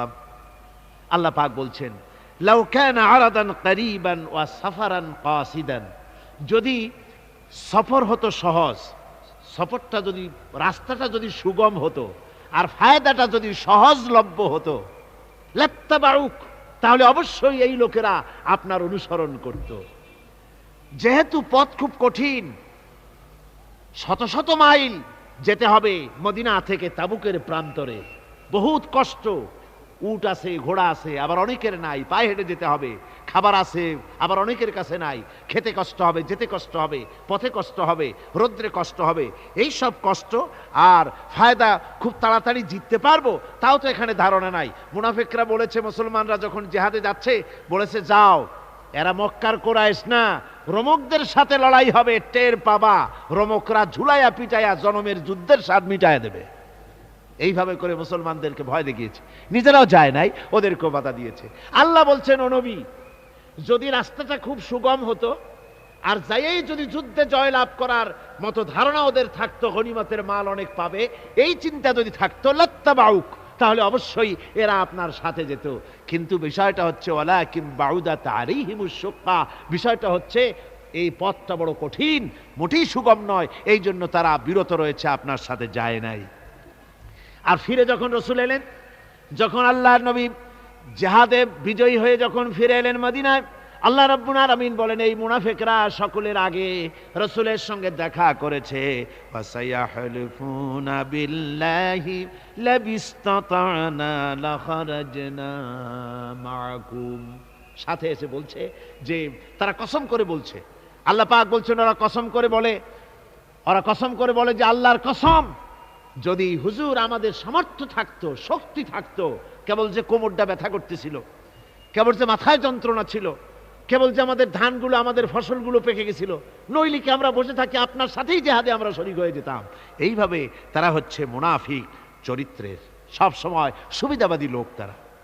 তাদের ভিতর এবং বাইরে রয়েছে বৈসাদৃশ্য, মুখে যে কথা বলে অন্তরে সেটা না, অন্তরে যেটা মুখে আর একটা। এটা কাদের লক্ষণ? মুনাফিকদের। কোরআনে কারিমে রব্বুল আলামিন বলেন, ইয়াকুলুনা বিআলসিনাতিহিম মা লাইসা ফি কুলুবিহিম, তারা সেই কথাই মুখ দিয়ে উচ্চারণ করে যে কথা তাদের মনের ভিতরে নাই, মনে একটা মুখে একটা। এটাই হলো মুনাফিকদের চরিত্র। আর এদের আরেকটা কোয়ালিটি হলো, আপনারা দেখবেন মুনাফিক চিনবেন, মুনাফিক কে তা চিনতে খুবই সুবিধা হবে। এরা হচ্ছে মুসলিম জাতির বিপদ যদি দেখে দারুণ খুশি হয়। বসনিয়ায় মুসলমানেরা মরে, একটা টু শব্দও করবে না, কিন্তু দেশে যদি কোন রকম কিছু হয় নাই, তাও অস্থির, সাম্প্রদায়িক বলে গালি দিয়া একেবারে চায়ের কাপে ঝড় তুলে বসে, ঠিক কিনা কর? মুসলমানেরা বিপদে পড়লে তাদের কলজা আনন্দে ফুর্তিতে ভরে যায়। মুসলমানের যখন বিপদে পড়ে তারা দারুণ খুশি হয়। আর মুসলমানদের যদি বিপদ হয়, বিপদে খুশি। আর মুসলমানরা যদি সুখ পায়, সমৃদ্ধি পায়, তাহলে তারা বেজার হয়ে যায়, কলজে জ্বলে যায়। যদি দেখা গেল রাশিয়া ভেঙে টুকরা হয়ে গিয়ে মুসলমানদের 6টা দেশ রাশিয়ার পেটের মধ্যে দিয়ে আজাদ হয়ে বেরিয়ে আসছে, রাশিয়ার পেটের মধ্য দিয়া মুসলমানদের কয়টা দেশ বেরোলো? হ্যাঁ, 6টা দেশ। মুসলমানদের যখন ভালো হয় তখন ওদের কলজা শুকায় যায় দুঃখের চোটে। আল্লাহ রাব্বুল আলামিন বলেন, ইম তামসাসকুম হাসানাতুন তাসুহুম ওয়া ইন তুসিবকুম সাইয়্যাতুন ইয়াফরাহু বিহা। মুমিনদের যদি ভালো হয়, মুসলমানদের যদি সুখ এবং সমৃদ্ধি আসে, তাহলে মুসলমানদের সুখ সমৃদ্ধিতে তাদের কলিজা জ্বলি পড়ে যায়, অসন্তুষ্ট হয় দারুণভাবে। আর যদি মুসলমানদের বিপদ আসে, মুসিবত আসে, খুশিতে তাদের কলিজা একেবারে দারুণভাবে তাদের খুশিতে উদ্বেল হয়ে পড়ে। মুনাফিকদের আরেকটি চরিত্র হচ্ছে হকপন্থী এবং বাতিলপন্থীদের রোশানাল হতে, নিরাপদে থাকার জন্যে প্রতারণামূলক সম্পর্ক রাখে। প্রতারণামূলক সম্পর্ক মুসলমানদের কাছেও ভেড়ে, আবার ওদের সঙ্গেও ভেড়ে।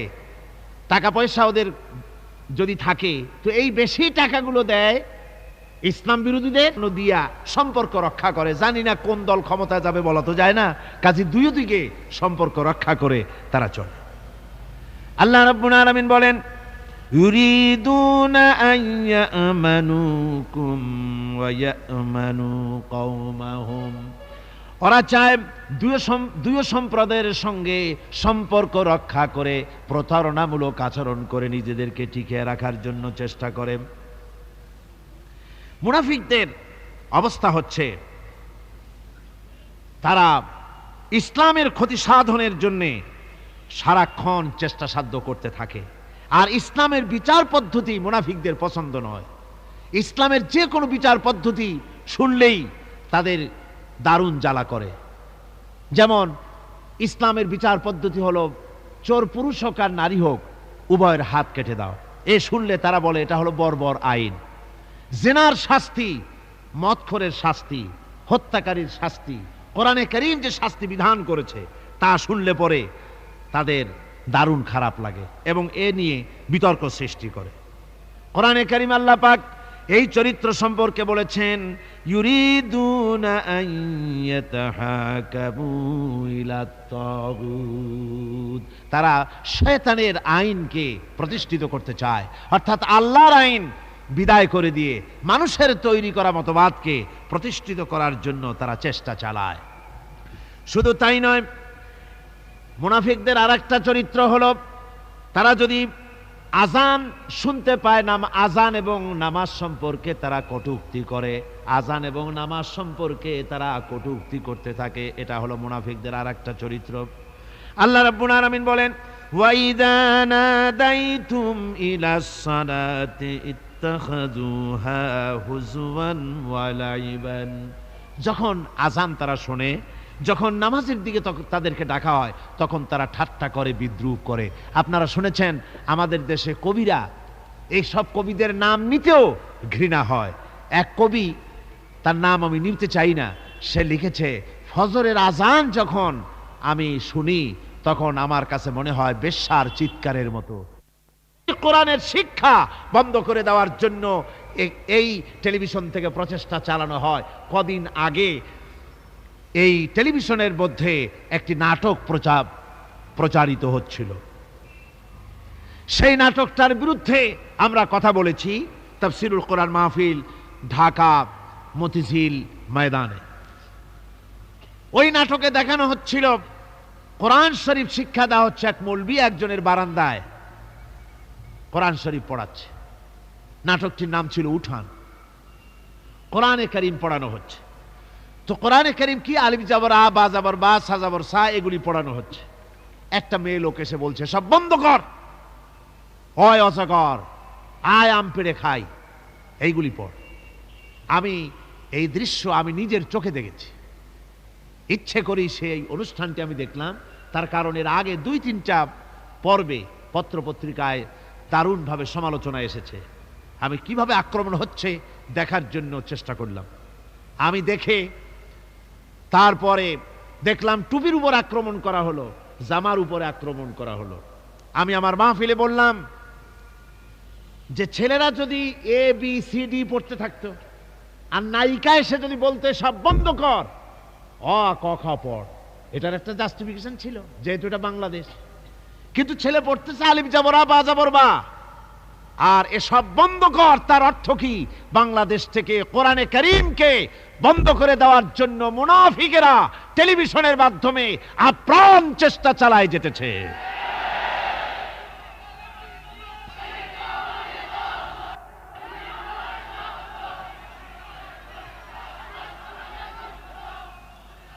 আমরা সেইখানে আমরা দাবি করলাম গভর্নমেন্টের কাছে, সেদিন যারা এসবিআই, বিএনএসআই, ডিএফআই যারা আসছিলেন, আমি সকলের কাছে বললাম যে আল্লাহর কাছে আপনারা দায়ী হয়ে যাবেন যদি আপনারা আমাদের এই বক্তব্য সরকারের কানে না পৌঁছান। কোরআনে কারীম বন্ধ করার ষড়যন্ত্র, মুসলমানদেরকে গাল দেওয়া, আর মুসলমানদের উপরে কলকাতার প্রভুত্ব প্রতিষ্ঠার জন্য এই নাটক লেখা হয়েছে। এটা যদি বন্ধ করা না হয় মুসলমানেরা টিভি ভবন ঘেরাও করবে। সরকারের কানে সম্ভবত কথা গিয়েছে, তারপরে 2 দিন পরে এই নাটক প্রচার টিভিতে বন্ধ করা হয়েছে। কিন্তু আজকের পত্রিকা আবার দেখলাম এটাকে পুনঃ প্রচার করার জন্য বামপন্থীরা উঠে পড়ে লেগেছে। এই হলো মুনাফিকদের কাজ। গভর্নমেন্ট যদি তথ্য মন্ত্রণালয় যদি এই নাটককে আবার পারমিশন দেয় তাহলে আমরা বুঝতে বাধ্য হব সরকারকে মুনাফিকি রোগে পেয়েছে। কোরআনে কারীমের কথা অনুযায়ী আমরা বুঝতে পারবো সরকারকে কোন রোগে পাইছে, মুনাফিকি রোগে পেয়েছে। তার কারণ হচ্ছে মুনাফিকরা সব সময় চায় আল্লাহর দ্বীন যাতে দুনিয়া থেকে মিটে যায় সেজন্য নাটকের মাধ্যমে, গানের মাধ্যমে, প্রচারের মাধ্যমে, পত্রিকার মাধ্যমে অহরহ ইসলামের বিরুদ্ধে সমালোচনা করা, এটাই হলো তাদের কাজ। টুপির বিরুদ্ধে, জামার বিরুদ্ধে, নামাজের বিরুদ্ধে, মসজিদের বিরুদ্ধে তারা এরকম করতে থাকে। পাপের কাজ যদি দেখে তড়িৎ গতিতে ওরা ঝাঁপিয়ে পড়ে। কোরআনে কারিমে রব্বুল আলামিন বলেন, وَتَرَى كَثِيرًا مِّنْهُمْ يُسَارِعُونَ فِي الْإِثْمِ وَالْعُدْوَانِ।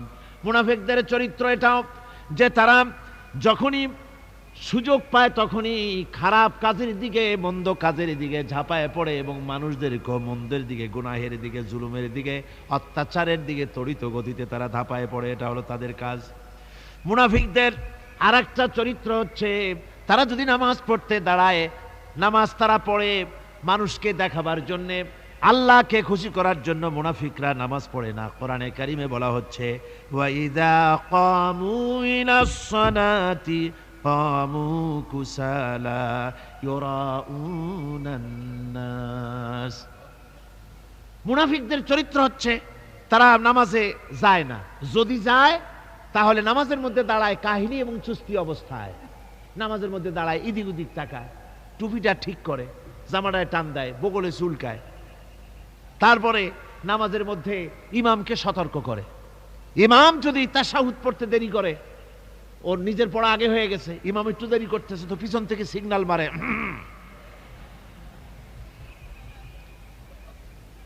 এগুলি নামাজ হচ্ছে, আল্লাহ পাক বলছেন ইউরাউনান নাস, এরা মানুষকে দেখাবার জন্য নামাজ পড়ে, এগুলি আসল নামাজ নয়, এগুলি আসল নামাজ নয়, আল্লাহকে সন্তুষ্ট করার জন্য নয়, এগুলি মানুষকে দেখাবার জন্য তারা নামাজ পড়ে। আমার ভাইরা, ইসলামের চরিত্রগুলি, কাজগুলি তারা করতে চায় না। সব সময়ের জন্য ইসলামের সঙ্গে বিরোধিতা করা এবং ইসলামের অপব্যাখ্যা করা, এগুলি হচ্ছে এই মুনাফিকদের চরিত্র, মুনাফিকদের কাজ। মুনাফিকরা চিরটা কাল এভাবে মুসলমানদের সঙ্গে খারাপ ব্যবহার করে এসছে এবং নিজেরা জাহান্নামের পথকে এভাবে তারা করে নিয়েছে। মুনাফিকদের আরেকটি চরিত্র হচ্ছে জিহাদের নাম শুনলে তাদের কলিজা কেঁপে ওঠে। বুঝলেন? কই যে আপনারা জিহাদ করেন কেন? এমনি সহজ পথে কলেমা পড়িয়া অল্পের মধ্যে বেহেশতে যাওয়া যায়, এরকম একটু দোয়া টোয়া শিখান মুসলমানদেরকে। আমাদের কাছে মাঝে মধ্যে আসে, কয় যে মুনাফিক তো সহজে চেনা যায় না, কয় যে হুজুর এই যে বারবার জিহাদ, এই মারামারি, এই ঠ্যাঙ্গি এগুলি আছে নাকি ইসলামের মধ্যে? কোথায় আছে যে মারামারি করা লাগবে, তারপরে মিছিল করা লাগবে, ধর্মঘট করা লাগবে, এ ধরনের জিহাদে অংশ নিতে হবে? এগুলি কি? এগুলি বাদ দিয়া সহজভাবে, শান্তভাবে যাতে করা যায়, অল্প অল্প ছোট ছোট দোয়া শিক্ষা দেন যাতে করে সহজে বেহেশতে চলে যাওয়া যায়। আমি বলছি ভাই, রাসূলুল্লাহ এরকম আমাদের শিখান নাই যে এরকমের সোরাগলি বেহেশতে যাওয়ার জন্য আবিষ্কার করে দেব, ছোট্ট একটা দোয়া পড়বেন আর আপনি বেহেশত আপনার মামুবাড়ির বারান্দা যাই কলা খাওয়া শুরু করলেন। এত সহজে বিষয়টা আসবে না, বিষয়টা খুবই কঠিন। আল্লাহ রাব্বুল আলামিন বলেন, মুনাফিকদের চরিত্র হলো জিহাদের নাম যখন তারা শোনে, জিহাদের নাম শোনা মাত্রই তাদের কলিজা কেঁপে ওঠে। রাআইতাল্লাযীনা ফী কুলুবিহিম মারাদুন ইয়ানজুরুনা ইলাইকা নাযারাল মাগশিয়্যি আলাইহি মিনাল মাউত। যখনই তাদের অন্তঃকরণ নেফাকের রোগে ভরা, নিফাকের রোগ তাদের কেমন ভাবে পেয়ে বসেছে যে ওরা এমন ভাবে তাকায় থাকে আপনার দিকে, রাসূলুল্লাহর দিকে এমন ভাবে তারা তাকায় থাকে যে জেহাদের কোনো কথা বলে ফেলে নাকি। জেহাদের কথা যদি আসে তাহলে তো সর্বনাশ। ওদের মৃত্যু যন্ত্রণার মতো, মৃত্যুর জ্বালায় পতিত ব্যক্তি যেমন চোখ ফ্যাকাশে হয়ে যায়, জেহাদের কোনো কারবার বা যুদ্ধের কোনো দামাডোল বেজে উঠলেই এদের কলিজার মধ্যে কাঁপ সৃষ্টি হয়ে যায়, কলিজার মধ্যে কাঁপ সৃষ্টি হয়, জেহাদে তারা দারুণভাবে ভয় পায়। মোমেনদের উল্টা, মোমেনদের হলো জিহাদের নাম শুনতে তাদের কলিজার মধ্যে ফুর্তি আসে। তার কারণ হচ্ছে জিহাদের ময়দান হচ্ছে এমন এক ময়দান, আল জান্নাতু তাহতা যিলালিস সায়ুফ, বেহেশত হচ্ছে তরবারির ছায়াতলে। এই রাস্তায় যদি মরতে পারি, জীবনে তো বহুত গুনাহ করছি, বেহেশতে যেতে পারবো কিনা আল্লাহই জানে, কিন্তু এই একটা পথ, এইখানে যদি জানটা দিতে পারি বিনা হিসাবে আল্লাহর জান্নাতে চলে যেতে পারবো। আর শাহাদাতের মত হচ্ছে পিঁপড়ায় কাটার যন্ত্রণার চাইতে বেশি কিছু না। মোমেনদের দিলের জন্য খুশি হয়, আর ওদের দিল দারুণ কষ্ট তারা পেতে থাকে। এদের অবস্থা হচ্ছে যেখানে দ্বীনের কথা হয় সেখানে তারা চুপ করে বসে কথা শোনে, আর যখন দ্বীন ইসলামী আন্দোলনের কথা আসে, জিহাদের কথা আসে, তখন তারা খুব ভয় পায়া এদিক ওদিক তাকায়।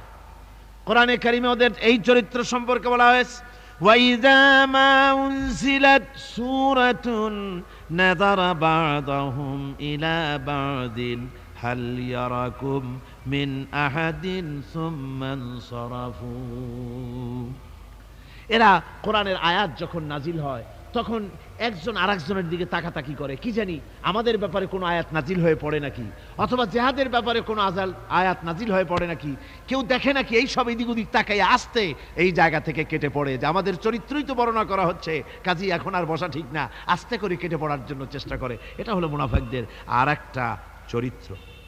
এরা এইভাবে করে নিজেদের চরিত্রকে প্রকাশ করে ধরা পড়ে, এবং ইসলামের সবচাইতে মারাত্মক ক্ষতি এই মুনাফিকরা চিরকাল করেছে। আল্লাহ রাব্বুল আলামিন বলেন, মুনাফিকদের ব্যাপারে মুসলমানদের বিপদ হলে তারা দারুণভাবে খুশি হয়, আর মুনাফিকদের চরিত্র হলো মুসলমানদের উপকার হলে, ভালো হলে তারা দারুণভাবে অসন্তুষ্ট হয়ে যায়। যখন আর আল্লাহ মুমিনদেরকে সান্ত্বনা দেন, মুমিনদেরকে আল্লাহ পাক সান্ত্বনা দিচ্ছেন মুনাফিকদের ব্যাপারে, কুল লা ইউসিবানা ইল্লা মা কাতাবাল্লাহু লানা ওয়া মাওলানা ওয়া আলাল্লাহি ফালিয়াতাওয়াক্কালিল মুমিনুন। মুনাফিকদের শোনায় দাও।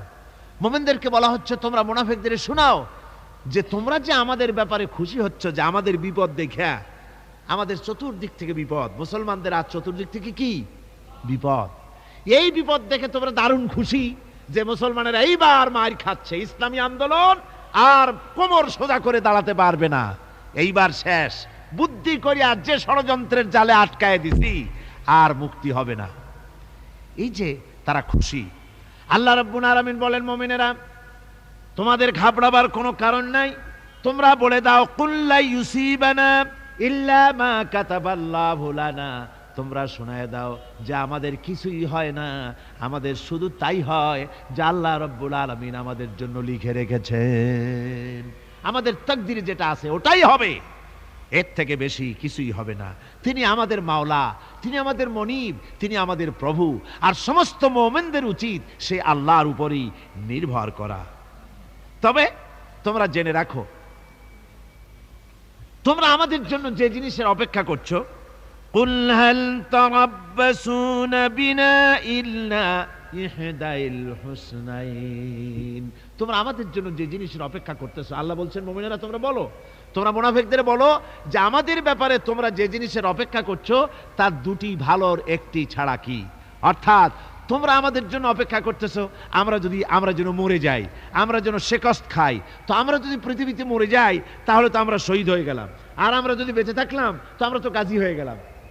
আমাদের ওই যে হাতি মরার মতো আর বাঁচার মতো, হাতি মরলেও লাখ টাকা, বাঁচলেও লাখ টাকা, আমরা মরলে গাজী, বাঁচলে কি শহীদ, কোন দিক দিয়ে আমাদের ঠগ নাই। সুতরাং তোমরা আমাদের জন্য যে জিনিস অপেক্ষা করো তার দুটো ভালোর একটি ছাড়া কি, আর আমরা তোমাদের ব্যাপারে, তোমরা যেমন আমাদের ব্যাপারে অপেক্ষা করতেছো, আমরাও তোমাদের ব্যাপারে আরেকটা জিনিসের অপেক্ষা করছি, ওয়া নাহনু নাতারাব্বাসু বিকুম আইয়ুসিবাকুমুল্লাহু বিআযাবিন মিন ইনদিহি আও বিআইদিনা, আমরাও তোমাদের জন্য অপেক্ষা করতেছি একটা জিনিসের, তোমরা আমাদের জন্য দুটি জিনিস অপেক্ষা করো, আমরাও তোমাদের জন্য দুটি জিনিস অপেক্ষা করছি, তা হচ্ছে তোমাদের শাস্তিটা আল্লাহ নিজে দিবেন না আমাদের হাত দিয়ে দেওয়াবেন, আমরা সেইটার অপেক্ষা করতেছি।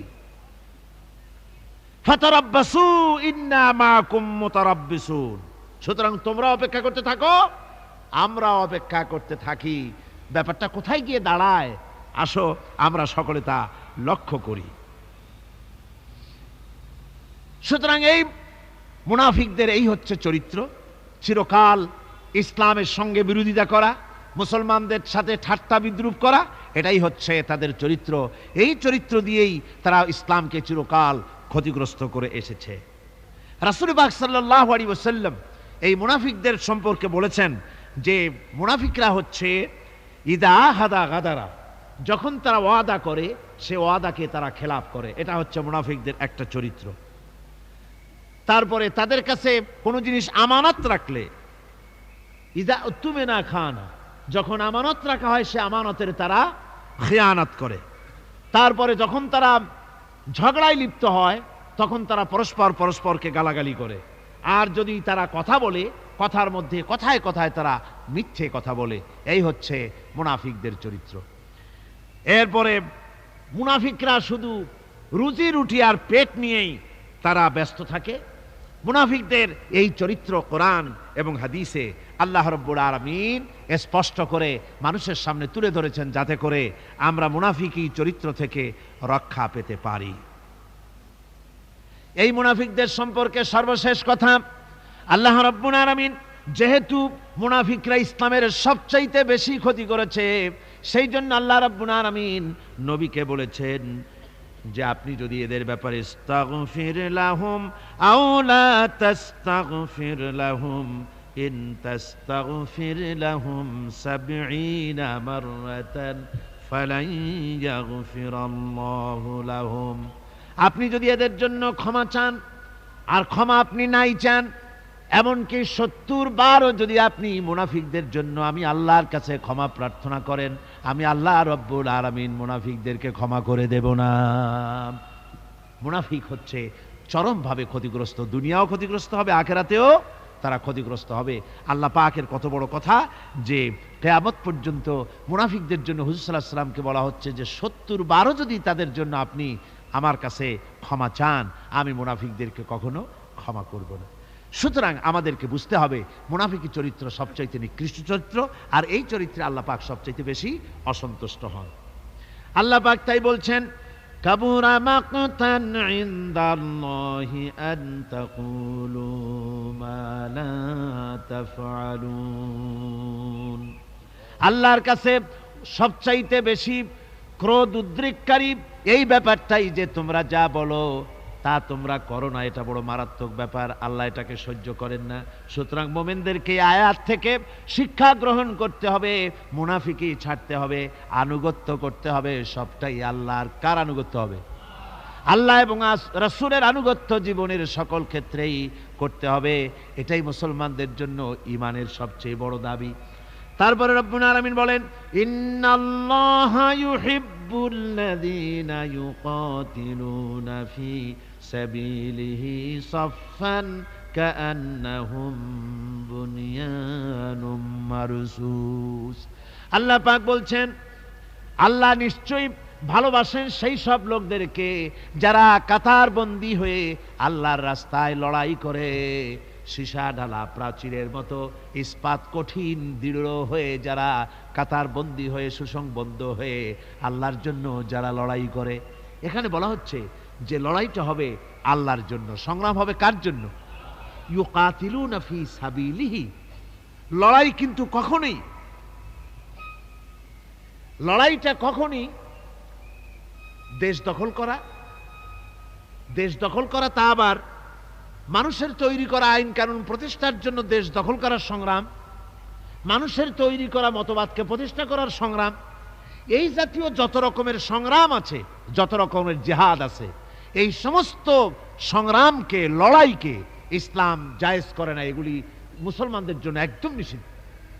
মুসলমানরা লড়াই করবে কেবলমাত্র আল্লাহর রাস্তায়, ফি সাবিলিহি, জিহাদ ফি সাবিলিল্লাহ ওয়া তুজাহিদুনা ফি সাবিলিল্লাহ। লড়াই হবে কার পথে? সবে চিল্লায় বলেন, লড়াই কার পথে? লড়াই কি? জিহাদ কি? জিহাদ এই নয় যে আপনি লাঠি ঠেঙ্গা নিয়ে তারপরে বাইর হবেন আর হিন্দু খ্রিস্টান যেখানে পাবেন সমানে মারিয়া শেষ করে ভালাবেন, এর নাম জিহাদ নয়। জিহাদ হচ্ছে আল্লাহর রাস্তায় সংগ্রাম করা, লড়াই করা। সেই লড়াইটা কি? যে কোনো উদ্দেশ্যকে সফল করার জন্য প্রচেষ্টা চালানো, প্রাণান্তকর প্রচেষ্টা চালানো, ওই প্রচেষ্টার নামই হচ্ছে কি? জিহাদ। সুতরাং এই জিহাদটা হবে আল্লাহর রাস্তায়, সংগ্রাম হবে আল্লাহর রাস্তায়। কি উদ্দেশ্যে? দিন প্রতিষ্ঠার উদ্দেশ্যে। কোরআনে কারীমে রব্বুল আলামিন বলেছেন, আল্লাযীনা আমানু ইউকাতিলুনা ফি সাবিলিল্লাহ, যারা নাকি ঈমানদার তারা লড়াই করে আমি আল্লাহর রাস্তায়, আমি আল্লাহর পথে তারা লড়াই করে, সংগ্রাম করে আমার দেওয়া জীবন ব্যবস্থা প্রতিষ্ঠার জন্য।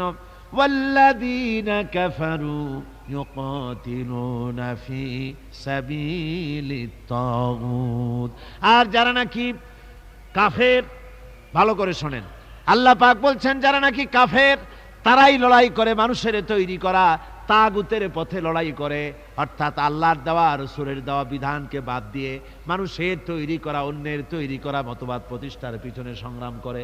এখন আপনি দেখেন এই পৃথিবীতে সমাজতন্ত্র কার তৈরি? মানুষের, আল্লাহর না মানুষের? জোরে বলেন, এটা কার তৈরি? আল্লাহর না মানুষের? জাতীয়তাবাদ কার তৈরি? আল্লাহর না মানুষের? পুঁজিবাদ কার তৈরি? আল্লাহ না মানুষের? সমাজতন্ত্র কার তৈরি? আল্লাহ না মানুষের? ধর্মনিরপেক্ষতাবাদ কার তৈরি? আল্লাহ না মানুষের?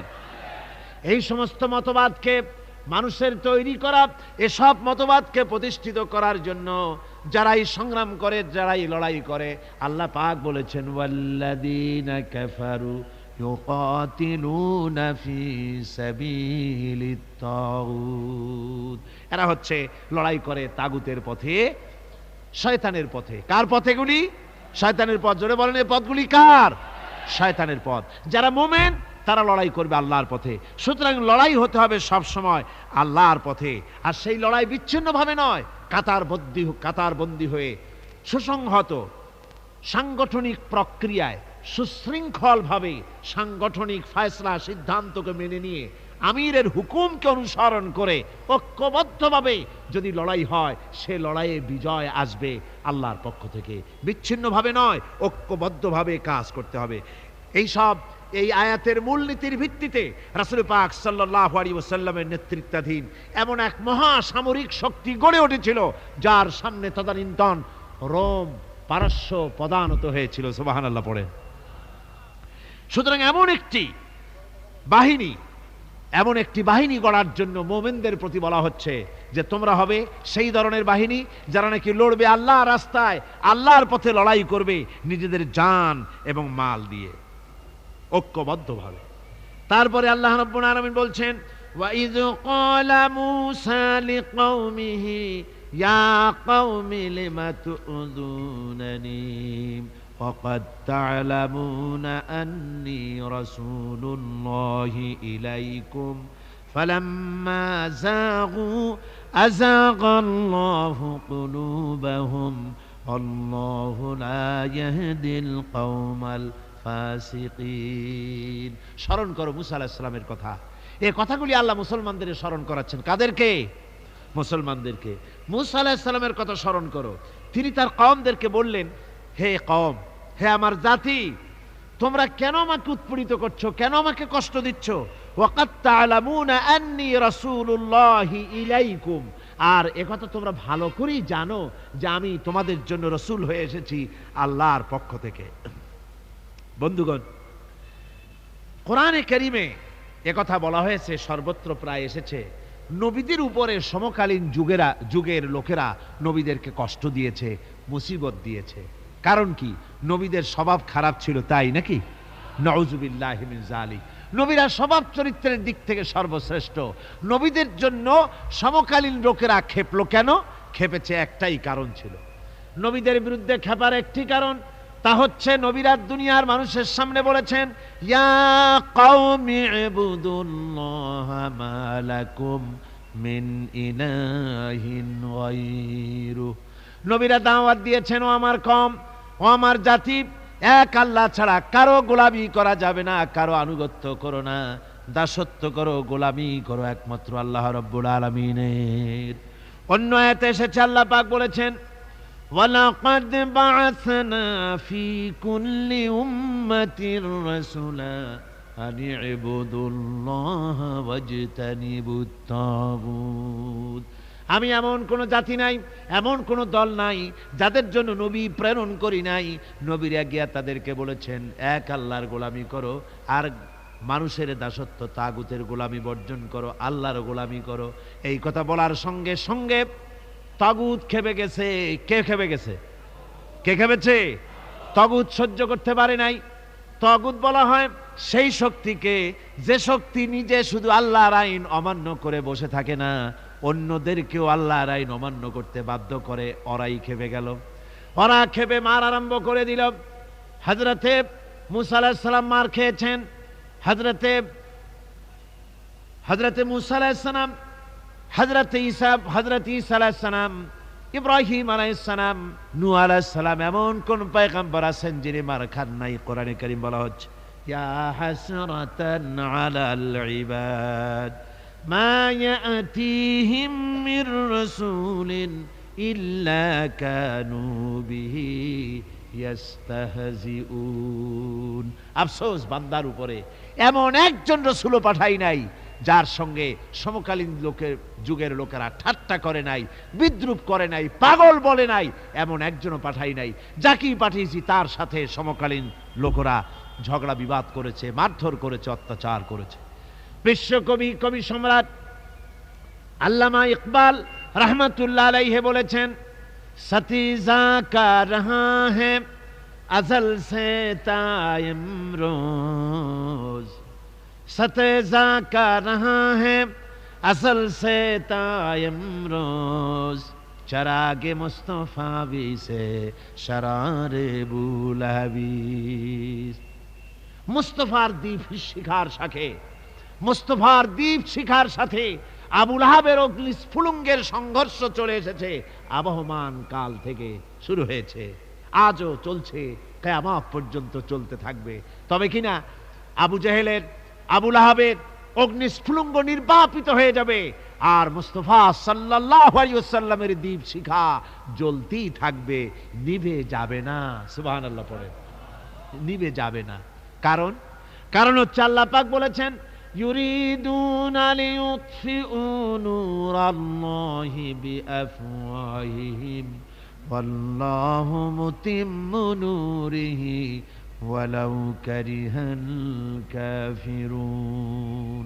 কাফের বেঈমানেরা চায় মুখের ফু দিয়ে আমার আলোকে নির্বাপিত করে দেবে, আমার দ্বীনকে দুনিয়া থেকে মিটিয়ে দেবে। আল্লাহ পাক বলেন আমি আমার দ্বীনকে পূর্ণতা দান করব, জাঁকজমকের সাথে আমার দ্বীন দুনিয়ার বুকে প্রতিষ্ঠিত হবে।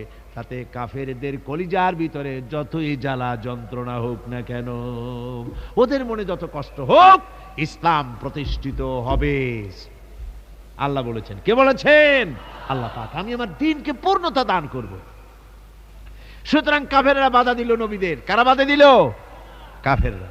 যারা বাধা দিল তারা সংখ্যায় 3 শ্রেণী। কয় শ্রেণী? ভালো করে মনে রাখেন। বর্তমানে তারা আর নাই। জি, বর্তমানেও আছে, ভবিষ্যতেও থাকবে। 3 শ্রেণীর লোকেরাই বাধা দিয়েছে, বর্তমানেও দিচ্ছে, ভবিষ্যতেও দিবে। এই 3 শ্রেণীর প্রথম শ্রেণী হলো রাষ্ট্রশক্তি। রাষ্ট্রশক্তি বাধা দিল কেন? কেন বাধা দিল? রাষ্ট্রশক্তি যেমন ফেরাউন, রাষ্ট্রশক্তি নমরুদ, রাষ্ট্রশক্তি হচ্ছে আবু জেহেল, আবু লাহাব, আবু সুফিয়ান, উতবা, সাইবা, মুগীরা, এরা বাধা দিল। রাষ্ট্রশক্তি বাধা দিল। বাধা দেওয়ার কারণ হলো রাসূলুল্লাহ বলেছেন, নবীরা বলেছেন, তারা বলেছেন সবাই ইয়া কওমি ইবুদুল্লাহ মা লাকুম মিন ইলাহিন গায়রু। নবীজি বলেছেন ইয়া আইয়ুহান নাস কুলু লা ইলাহা ইল্লাল্লাহ তুফলিহুন। ও মানব সকল, ঘোষণা করে দাও কোনো ইলাহ নাই, কোনো আইনদাতা নাই, কোনো বিধানদাতা নাই, আল্লাহ ছাড়া করো উপাস্য নাই, মাবুদ নাই। এই কথাগুলি যখন নবীরা বলেছেন, তখন সমকালীন রাষ্ট্রশক্তি বুঝতে পেরেছে আমাদের মাতবাড়ি তো আর চলবে না, মাতবাড়ি শেষ। যদি লা ইলাহা ইল্লাল্লাহ হয় তাহলে তো আমরা থাকি না। কারা থাকে না? রাষ্ট্রশক্তি। কারা থাকে না? কোন? আমি আপনাদের কাছে যে মাঝে মধ্যে কথা জিজ্ঞেস করি, আপনারা কি তাতে বেজার হন নাকি? জিজ্ঞেস করি এই জন্যে যাতে আপনাদের কথাগুলি মনে থাকে। রাষ্ট্রশক্তি বাধা দিল এই কারণেই যে আমরা তো তাহলে আর থাকি না। লা ইলাহা, কোনো ইলাহ নাই, কোনো আইনদাতা নাই, কোনো বিধানদাতা নাই, কোনো শাসনকর্তা নাই, কেউ নাই আল্লাহ ছাড়া, একমাত্র আইন চলবে আল্লাহর। তাহলে আমরা লাগি কোন কাজে? আমাদের তো নেতৃত্ব থাকবে না, আমাদের মাতবাড়ি থাকবে না, আমাদের আইন চলবে না, আমরা তো বেকার হয়ে যাব। সুতরাং এইটাকে বন্ধ করতে হবে, এটাকে বন্ধ করতে হবে, এটা বন্ধ করতে হবে। এই আইন যদি চালু হয় তাহলে তো মৌজ করা যাবে না, ফুর্তি করা যাবে না, ইট ড্রিঙ্ক অ্যান্ড বি মেরি এগুলি তো আর চলবে না। ডু ফুর্তি নো চিন্তা এসব তো আর চলবে না। মদ খাওয়া, জুয়া খেলা, শয়তানি করা, বদমাশি করা, জনগণের টাকা নিয়ে নিজের বাপের সম্পত্তি মনে করে তা গ্রহণ করা, এভাবে করে সর্বনাশ করা তো আর চলবে না, মাতবাড়ি তো চলবে না। সুতরাং ঠেকাও। এই ঠেকাও আন্দোলন চলল। ফেরাউন মুসা আলাইহিস সালামকে ঠেকাইতে চাইল। মুসা আলাইহিস সালামকে ফেরাউন বলল, তুমি যে আল্লাহর নবী, একথা কেন বলো? তোমার সাহসটা কি? আমার বাড়ির দুধ কলা খেয়ে তুমি বড় হয়েছ, আমি তোমাকে বড় করলাম, আর আজকে তুমি নতুন করে ইলা একজন নিয়ে এসছো। তুমি যদি আমি ছাড়া কাউকে ইলা বলে বানো, লাআজআলান্নাকা মিনাল মাসজুনিন, অবশ্যই তোমাকে কারারুদ্ধ করে রাখবো, জেলখানায় ঢুকাই দেব। হযরত মুসা আলাইহিস সালাম বলেন, ফেরাউন রে, তুমি কারে ভয় দেখাও? তোমার জেলের ভয় দুনিয়ার অন্যরা করতে পারে, আমাকে তুমি চিনতে পারো নাই। আমি আল্লাহর পয়গম্বর, তোমার জেলের পরোয়া করি না। মুসা আলাইহিস সালামের সঙ্গে ফেরাউনের সংঘর্ষ শুরু হলো। মুসা আলাইহিস সালাম দরিয়ার কিনারে বসে উম্মতদেরকে তিনি হেদায়েত দিতেছেন। এমন সময় ফেরাউন তার দলবল নিয়ে এসেছে, তিন দিক থেকে ঘেরাও করেছে, পালাবার কোনো রাস্তা নাই। হযরতে মুসা আলাইহিস সালামের উম্মতেরা বলল, ইন্না লামুদরাকুন, আমরা ধরা পড়ে গেছি, আর তো পালাবার উপায় নাই, আর বাঁচার উপায় নাই। তিন দিক থেকে আক্রান্ত হয়েছে, আর সামনে সমুদ্র, যাব কোথায়? সামনে হচ্ছে নদী, পালাবো কোথায়? পালাবার তো জায়গা নাই, তিন দিক থেকে আটকা পড়েছে, এবার বুঝে মরে যাব। মুসা আলাইহিস সালাম বললেন, মোটেও ভয় পেও না, আল্লাহ আমাদের সাথে আছেন, রব্বি সাইয়াহদিন, আল্লাহ অবশ্যই আমাদের পথ দেখাবেন। জোরে কোন সুবহানাল্লাহ। মুমিনদের ভয় পাওয়ার কোনো কারণ আছে নাকি? দেখেন কি ঈমান, তিন দিক থেকে আক্রান্ত, পালাবার রাস্তা নাই। মুসা আলাইহিস সালাম বলছেন, ভয় পেও না, আল্লাহ আমাদের পথ দেখাবেন। আর আল্লাহ রাব্বুল আলামিন অর্ডার করে দিলেন, ও মুসা, হাতে যে লাঠি আছে ওই লাঠি দিয়ে দরিয়ার উপরে আঘাত করো। দরিয়ার উপরে তিনি আঘাত করলেন, দরিয়া ফেড়ে গেল। নদীর ভিতর থেকে একটা রাস্তা না, 12টা রাস্তা তৈরি হয়ে গেল। এগুলি গল্প না কোরআন শরীফ আছে? কোথায় আছে? 12টা রাস্তা হয়ে গেল। মুসা আলাইহিস সালাম তার দলবল নিয়ে ওই রাস্তা দিয়ে আরামসে চলে যেতেছেন, নদীর ওপারে চলে যাবেন। এদিকে ফেরাউন চলে এসেছে, দরিয়ার কিনারে এসে রাস্তা দেখে আনন্দে মাতোয়ারা হয়ে গেছে। দেখলো যে বাহ, সুন্দর মোটরওয়ে, হাইওয়ে, বিরাট রাস্তা। সুতরাং সেও তার দলবল নিয়ে নেমে গেছে। দরিয়ার মাঝখানে যখন ফেরাউন এসেছে, মুসা আলাইহিস সালাম চলে গেছেন ওপারে, ও তখন মাঝখানে এসেছে। আল্লাহ রাব্বুল আলামিন পানির প্রতি অর্ডার করলেন, রাস্তা বন্ধ করে দে। রাস্তা হয়েছিল কার হুকুমে? আল্লাহ বলে দিলেন রাস্তা বন্ধ করে দে। এ পর্যন্ত বলার কোনো দরকার নাই। আল্লাহ যখন এরাদা করেন, বলেন কুন, আর সাথে সাথে হয়ে যায়। আল্লাহ কুন বললেন, রাস্তা হলো, আবার কুন বললেন, রাস্তা বন্ধ হয়ে গেল। এবার পানির ভিতরে তুফান শুরু হয়ে গেল। বিরাট তরঙ্গমালার ভিতরে ফেরাউনের দলবল চুবনি খেয়ে ডুবে ডুবে মরে যেতেছে। ফেরাউন এবার একা বেঁচে, সব শেষ হয়ে গেছে, কেউ আর বেঁচে নাই। ফেরাউন একবার উপরে ওঠে, আর একবার নিচে চলে যায়। চুবনি খেতে খেতে পেট তো রীতিমতো পটকা মাছের মতো মোটা হয়ে গেছে। মুখ দিয়েও পানি পড়ে, নাক দিয়েও পানি পড়ে, বাঁচার কোনো উপায় নাই। দেখে ফেরাউন এবার বলতেছে, আমানতু আন্নাহু লা ইলাহা ইল্লাল্লাযী আমানাত বিহি বানু ইসরাঈল, আমি ঈমান এনেছি আল্লাহ ছাড়া কোনো ইলাহ নাই। ওই আল্লাহর উপর ঈমান এনেছি যে আল্লাহর উপর ঈমান এনেছে বানু ইসরাঈলেরা। ওয়া আনা মিনাল মুসলিমিন, আর আমি তো মুসলমান। এরপরও ফেরেশতারা আমারে সুবাইকা, আমি তো মুসলমান। আল্লাহ রাব্বুল আলামিন শুনায় দিলেন আল আন ওয়াকাদ আসাইতা ক্বাবলু ওয়া কুনতা মিনাল মুফসিদিন। এখন তুমি বলতেছো আমি মুসলমান ঈমান এনেছি, অথচ যতদিন সুযোগ পেয়েছিলে বছরের পর বছর ধরে, শতাব্দীর পর শতাব্দী ধরে তুমি আমার বান্দাদের উপরে বিপর্যয় সৃষ্টি করেছো, ফাসাদ বরপা করেছো, মন গড়া আইন ও কানুন দিয়ে দেশকে চালায়েছো, আমার পয়গম্বরকে কষ্ট দিয়েছো। আজ আর তোমাকে শুধু মারবই না, তোমার শরীরকে আমি বাঁচায় রাখবো। তোমার শরীর পানিতে পচবে না, মাছেও খাবে না, স্থলভাগের কোনো প্রাণী তোমার শরীর খাবে না, নষ্ট করবে না।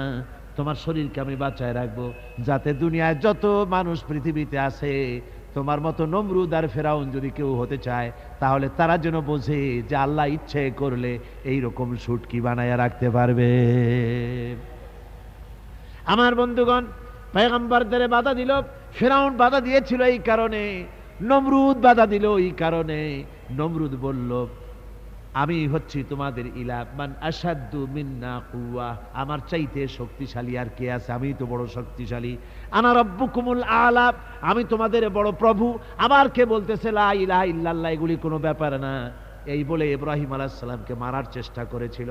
আল্লাহ পাক হযরত ইব্রাহিমকে টিকায় রাখলেন, আর নমরুদ রে জুতা মারিয়া দুনিয়া থেকে বিদায় করে দিলেন। ঠিক কিনা কোন? ফেরাউন রে মারলেন কি করিয়া? চুবাইয়া। আর নমরুদ গেল জুতা খাইয়া, শেষ হয়ে গেল। এভাবে করে দুনিয়ায় নমরুদ আর ফেরাউন আসে, ইসলামের সঙ্গে বিরোধিতা করে। ওদিকে আবু জাহেল, আবু লাহাব, উতবা, সাইবা, মুগীরা, তারাও চেষ্টা করেছিল নবীজিকে দুনিয়া থেকে বিদায় করে দেবে, তার কথাকে দুনিয়ার মানুষকে শুনতে দেবে না। সমস্ত নবীদেরকে বাধা দিয়েছে, নবীজিকেও বাধা দিয়েছে। ওই বাধার মোকাবেলা করতে গিয়ে হযরতে আবু বকর, হযরতে ওমর, ওসমান, আলী রিদওয়ানুল্লাহ তাআলা আলাইহিম আজমাইন সবাই মার খেয়েছেন, কষ্ট করেছেন, মুসিবত উঠাইছেন। এত কষ্ট মুসিবত পয়গম্বরদের উপরে হয়েছে, স্বয়ং আল্লাহ নবী মার খেয়েছেন, নবীজির দান মোবারক শহীদ হয়েছে, রাসূলুল্লাহর কপালের ভিতরে লোহার করা প্রবিষ্ট হয়েছে, আল্লাহ নবীর গলায় চাদর দিয়ে কাফেররা জমিনের উপরে আছাড় মেরে ফেলে দিয়েছে। এত কষ্ট মুসিবত নবীদের উপরে তারা দিয়েছে, তার একটি মাত্র কারণ ছিল, আল্লাহ নবী বলেছেন লা ইলাহা ইল্লাল্লাহু মুহাম্মাদুর রাসূলুল্লাহ। আল্লাহর দেওয়া বিধানকে জমিনে প্রতিষ্ঠা করার এটাই ছিল তাদের অপরাধ। এই জন্যই তারা মেরেছে নবীদেরকে। রাষ্ট্রশক্তি চিরকাল বাধা দিয়েছে, সব সময় রাষ্ট্রশক্তি ইসলামকে বাধা দেয়। হুজুরের যুগে দিয়েছে, আগেও দিয়েছে, হুজুরের পরেও দিয়েছে, এখনো যুগে যুগে ইসলামকে ঠেকাবার জন্য বাধা দেয়। সবচাইতে বড় বাধা দেয় কারা? রাষ্ট্রশক্তি। রাষ্ট্রশক্তি বাধা দেয়, বলে ইসলামের কথা উঠলেই বলে এগুলি হচ্ছে মৌলবাদ, এগুলি হচ্ছে মৌলবাদ। সরকারি প্রচার যন্ত্রের মাধ্যমে ইসলামকে মৌলবাদ বলে গালি দেওয়া হয়, সাম্প্রদায়িক বলে গালি দেওয়া হয়। মনে রাখতে হবে, ইসলামকে সাম্প্রদায়িক বলে গালি দেওয়া কুফরি। ইসলামকে সাম্প্রদায়িক বলে গালি দেওয়া কি? জোরে বলেন কি? ইসলাম সাম্প্রদায়িক নয়, মুসলমানেরা সাম্প্রদায়িক নয়, ইসলাম হচ্ছে সার্বজনীন। ইসলাম কি? সার্বজনীন। ইসলাম সাম্প্রদায়িক নয়। ইসলাম যত আইন করেছে সমস্ত আইন সার্বজনীন আইন। যেমন সুদ, মনে রাখুন, সুদ যদি কোন দেশ আল্লাহর কোরআন অনুযায়ী হারাম ঘোষিত হয়, আল্লাহ তো হারাম করে দিয়েছে, দেশে যদি সুদ মুক্ত ব্যাংকিং চালু হয়, তাহলে উপকৃত হবে শুধু মুসলমান না সব জাতের মানুষ? সব জাতের মানুষ। সুদ দিয়ে মানুষ শোষিত হয়। মদ যদি বন্ধ হয়ে যায়, রাষ্ট্রশক্তি যদি কোরআনের আইন অনুযায়ী, আল্লাহ বলেছেন মদ হারাম, মদ যদি নিষিদ্ধ ঘোষিত হয়, উপকার পাবে কি শুধু মুসলমানে না সবাই উপকার পাবে? জেনা যদি বন্ধ হয়ে যায়, সরকার কর্তৃক জেনা যদি বন্ধ করে দেওয়া হয়, তাহলে উপকার কি মুসলমানদের না সারা পৃথিবীর সমস্ত মানুষের? পর্দা করা ফরজ, এই পর্দার প্রথা যদি চালু হয়, তাহলে নারীর ইজ্জত রক্ষা হবে শুধু মুসলমানদের না সারা পৃথিবীর সমস্ত নারীর? তো দেখুন, ইসলামের মদ বলেন, সুদ বলেন, ঘুষ বলেন, জেনা বলেন, জুয়া বলেন, যত রকমের আইন ইসলাম করেছে, চোরের হাত কাটা আইন হোক, আর আপনার হত্যাকারীকে কতল করাই হোক, কিসাস হোক, যত রকমের আইন করেছে, সমস্ত আইন দ্বারা উপকৃত হবে সারা পৃথিবীর সমস্ত মানুষ। এই জন্য ইসলাম সাম্প্রদায়িক নয়, মুসলমানেরও সাম্প্রদায়িক নয়। ইসলাম হচ্ছে সার্বজনীন, ইসলাম হচ্ছে বিশ্বজনীন। আজকে রাষ্ট্রশক্তি পয়লা নম্বরেই বাধা দেয় তাদের ক্ষমতাকে টিকিয়ে রাখার জন্য, ক্ষমতাকে কক্ষিগত করার জন্য হারামভাবে, অবৈধভাবে সরকারের জনগণের মালকে, সম্পদকে ভক্ষণ করার জন্য নিজেদের ফুর্তি, নিজেদের মনের চাহিদা, নিজেদের নাফস এবং প্রবৃত্তি অনুযায়ী চলার জন্য তারা এই নিজেদের ক্ষমতাকে টিকিয়ে রাখার জন্য ইসলামকে চিরকাল তারা বাধা দিয়ে এসছে। 2 নম্বরে বাধা দিয়েছে যারা, সেটা হচ্ছে কি? বিত্তশালী ধনী ব্যক্তিরা, বিত্তশালী ধনাঢ্য ব্যক্তিরা, ওরাই ইসলামের চিরকাল ইসলামের বাধা দিয়ে আসছে, এখনো দিচ্ছে, ভবিষ্যতে দেবে। তবে সব না। ধনী হযরত ওসমান রাদিয়াল্লাহু তাআলা আনহু ধনী ছিলেন, ওই রকম ধনী ব্যক্তি এখনো আলহামদুলিল্লাহ কিছু কিছু আছে যারা হযরত ওসমান রাদিয়াল্লাহু তাআলা আনহুর মতো দুহাতে সম্পদ বিলায় দেয়, নাম কামাবার জন্য না, আল্লাহর রাস্তে দিয়ে দেয়। আছে না 2-1 জন? আছে, সমাজে আছে। কিন্তু অধিকাংশ বিত্তশালী ব্যক্তিবর্গ তারা বাধা দেয় ইসলামকে। বাধা দেয় কেন? কারুন বাধা দিয়েছিল মুসা আলাইহিস সালামের জামানায়, হুজুরের জামানায় উমাইয়া বাধা দিয়েছিল। এভাবে করে প্রত্যেক যুগে বড় বড় ধনীরা তারা ইসলামকে বাধা দেয়। তাদের আল্লাহ তাদের টাকা দিয়েছে, পয়সা দিয়েছে, অবৈধভাবে তারা পয়সা নিজেরা উপার্জনও করেছে। এই পয়সা দিয়ে তারা সাহায্য করে বাতিলকে, ইসলামকে সাহায্য করে না, ইসলামকে সাহায্য করে না। বাতিলকে অমুক দলের নেতা আসবে, অমুক দলের অমুক আসবে, 50,000 টাকা দিয়ে দেয়, 50,000 টাকা, 2 লাখ টাকা, 5 লাখ টাকা, অমুকের ইলেকশন তো দিয়ে দিল 5 লাখ, 10 লাখ, 20 লাখ, কোটিখানেক টাকা দিয়ে গেল, 2-3 কোটি দিয়ে দিল। কিন্তু ইসলামের কোরআনের মাহফিল হবে, তাফসীর হবে, 5টা টাকা বাইরেতে কলজেটা ছটফট করতে থাকে এইসব লোকে, ঠিক কিনা কন? ইসলামের জন্য কাজ হবে, ইসলামের জন্য কোনো প্রোগ্রাম হাতে নেওয়া হয়েছে, অথবা ইসলামের জন্য নির্বাচন হচ্ছে, এই ধরনের যত রকমের প্রক্রিয়া আছে, এই প্রক্রিয়াগুলি করতে গেলে পরে তখন তাদের থেকে টাকা বের হতে চায় না, বাতিলকে সাহায্য করে চূড়ান্তভাবে, আর ইসলামকে দিতে চায় না। তার কারণ ইসলাম যদি ক্ষমতায় যায় তাহলে অবৈধ পন্থায় যেসব টাকা রোজগার করা হয়েছে এই পথগুলি বন্ধ হয়ে যাবে। তাই তাদের ভয় ইসলামের প্রতি, যেগুলি পথ যদি বন্ধ হয়ে যায় তাহলে তো আমাদের ফুর্তি আর চলবে না, মৌত চলবে না, জেনা ব্যভিচার চলবে না, শয়তানি বদমাশি চলবে না। সেই জন্য তাদের টাকা দিয়ে তারা ইসলামকে দুহাতে ঠেকাবার জন্য তারা প্রচেষ্টা চালায়। কথা বুঝতে পেরেছে? এরপরে 3 নম্বরে যারা বাধা দেয় তারা হলো ধর্মের নামের এক শ্রেণীর ব্যবসায়ীর দল, ধর্মের নামের এক শ্রেণীর ব্যবসায়ীর দল। এরা হচ্ছে আল্লাহ রাব্বুল আলামিন কোরআনে কারীমের মধ্যে বলেছেন, ইয়া আইয়ুহাল্লাযীনা আমানু ইন্না কাসীরাম মিনাল আহবারি ওয়ার রুহবানি লায়াকুলুনা আমওয়ালান নাসি বিল বাতিল ওয়া ইয়াসুদ্দুনা আন সাবিলিল্লাহ। আল্লাহ রাব্বুল আলামিন বলেন, বিশ্বাসীরা শোনো, আরেক দল লোক হচ্ছে যারা আহলে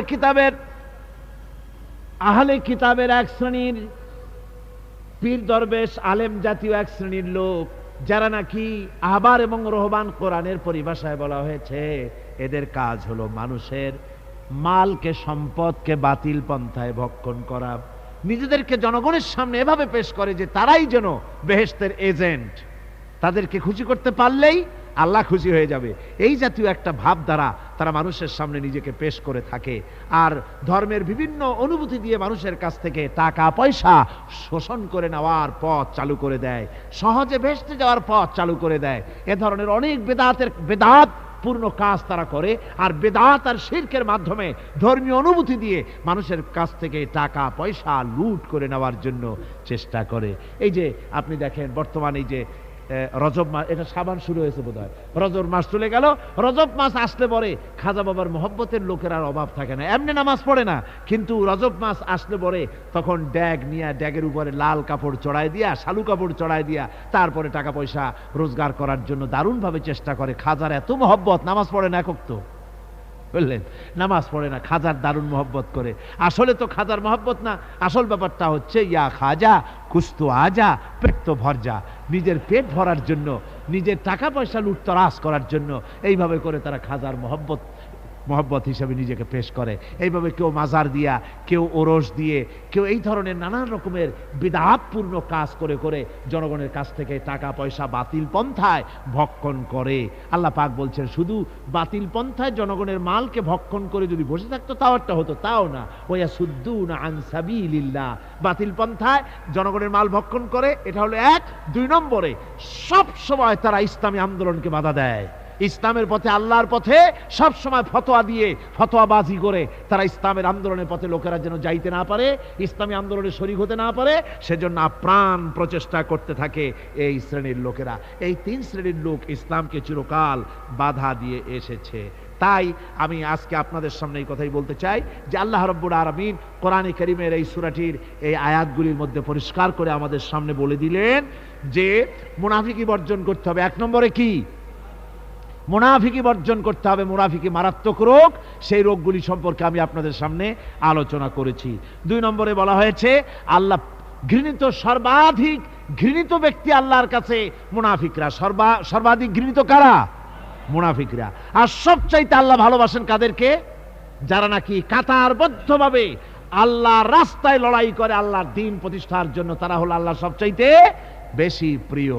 আর 3 নম্বরে আজকের আলোচনায় আসলো যে নবীদেরকে যেভাবে জ্বালা যন্ত্রণা দিয়েছে কাফের বেঈমানেরা, ওই জ্বালা যন্ত্রণার সিলসিলা চলতেছে, চলবে। তবে মনে রেখো, বনী ইসরাঈলেরা যেভাবে মুসা আলাইহিস সালাম, ঈসা আলাইহিস সালামকে বাধা দিয়ে যেভাবে বিপদগ্রস্ত হয়েছে, তোমরা মুসলমানেরা যদি নবীদেরকে এভাবে নির্যাতন করো, তোমাদেরকেও নির্যাতিত হতে হবে। আল্লাহর গজব তোমাদের উপরেও আসবে। আর আগামীকাল আপনারা সকলে পরস্পরকে দাওয়াত দিবেন কোরআনের তাফসীরের মাহফিলে। আপনার দাওয়াত অনুযায়ী 1টা লোক বা 2টা লোক যদি আপনার বেশি আনতে পারেন, আর তারা যদি কোরআনের আলোচনা শুনে যদি ইসলাহ হয়, চরিত্র ভালো হয়ে যায়, নামাজি হয়, দিনদার হয়, কিয়ামত পর্যন্ত এই সওয়াব কবরে বসে বসে আপনি পাবেন সাদকায়ে জারিয়ার। জোরে বলেন আলহামদুলিল্লাহ। এটাই কেউ কার্পণ্যতা করবেন না। টেলিফোনে দাওয়াত দিয়ে হোক অথবা বাড়ি গিয়ে হোক, যেমনে হোক, এক একজনে 2 জন 3 জনকে টার্গেট নিয়ে নিয়ে এই মাহফিলে দাওয়াত করে নিয়ে আসবেন। আল্লাহ পাক যেন সকলকে কবুল করেন। আর যাওয়ার সময় বুক স্টল আছে অনেক, প্রতি বছর এই বুক স্টলগুলি হয়, অনেক বইপত্র এখানে আসে, দ্বীনি বইপত্র, যেগুলি পড়লে আপনাদের দ্বীন ও ঈমান সহি শুদ্ধ হবে। কোরআনে কারীমের তাফসীর আছে, হাদিসের অনুবাদ আছে, ইসলামী সাহিত্য আছে, ইসলামী ম্যাগাজিন আছে, অভাব নাই। আপনারা যাওয়ার সময় কিছু কিছু প্রত্যেক দোকান থেকে আপনারা খরিদ করে নিয়ে যাবেন।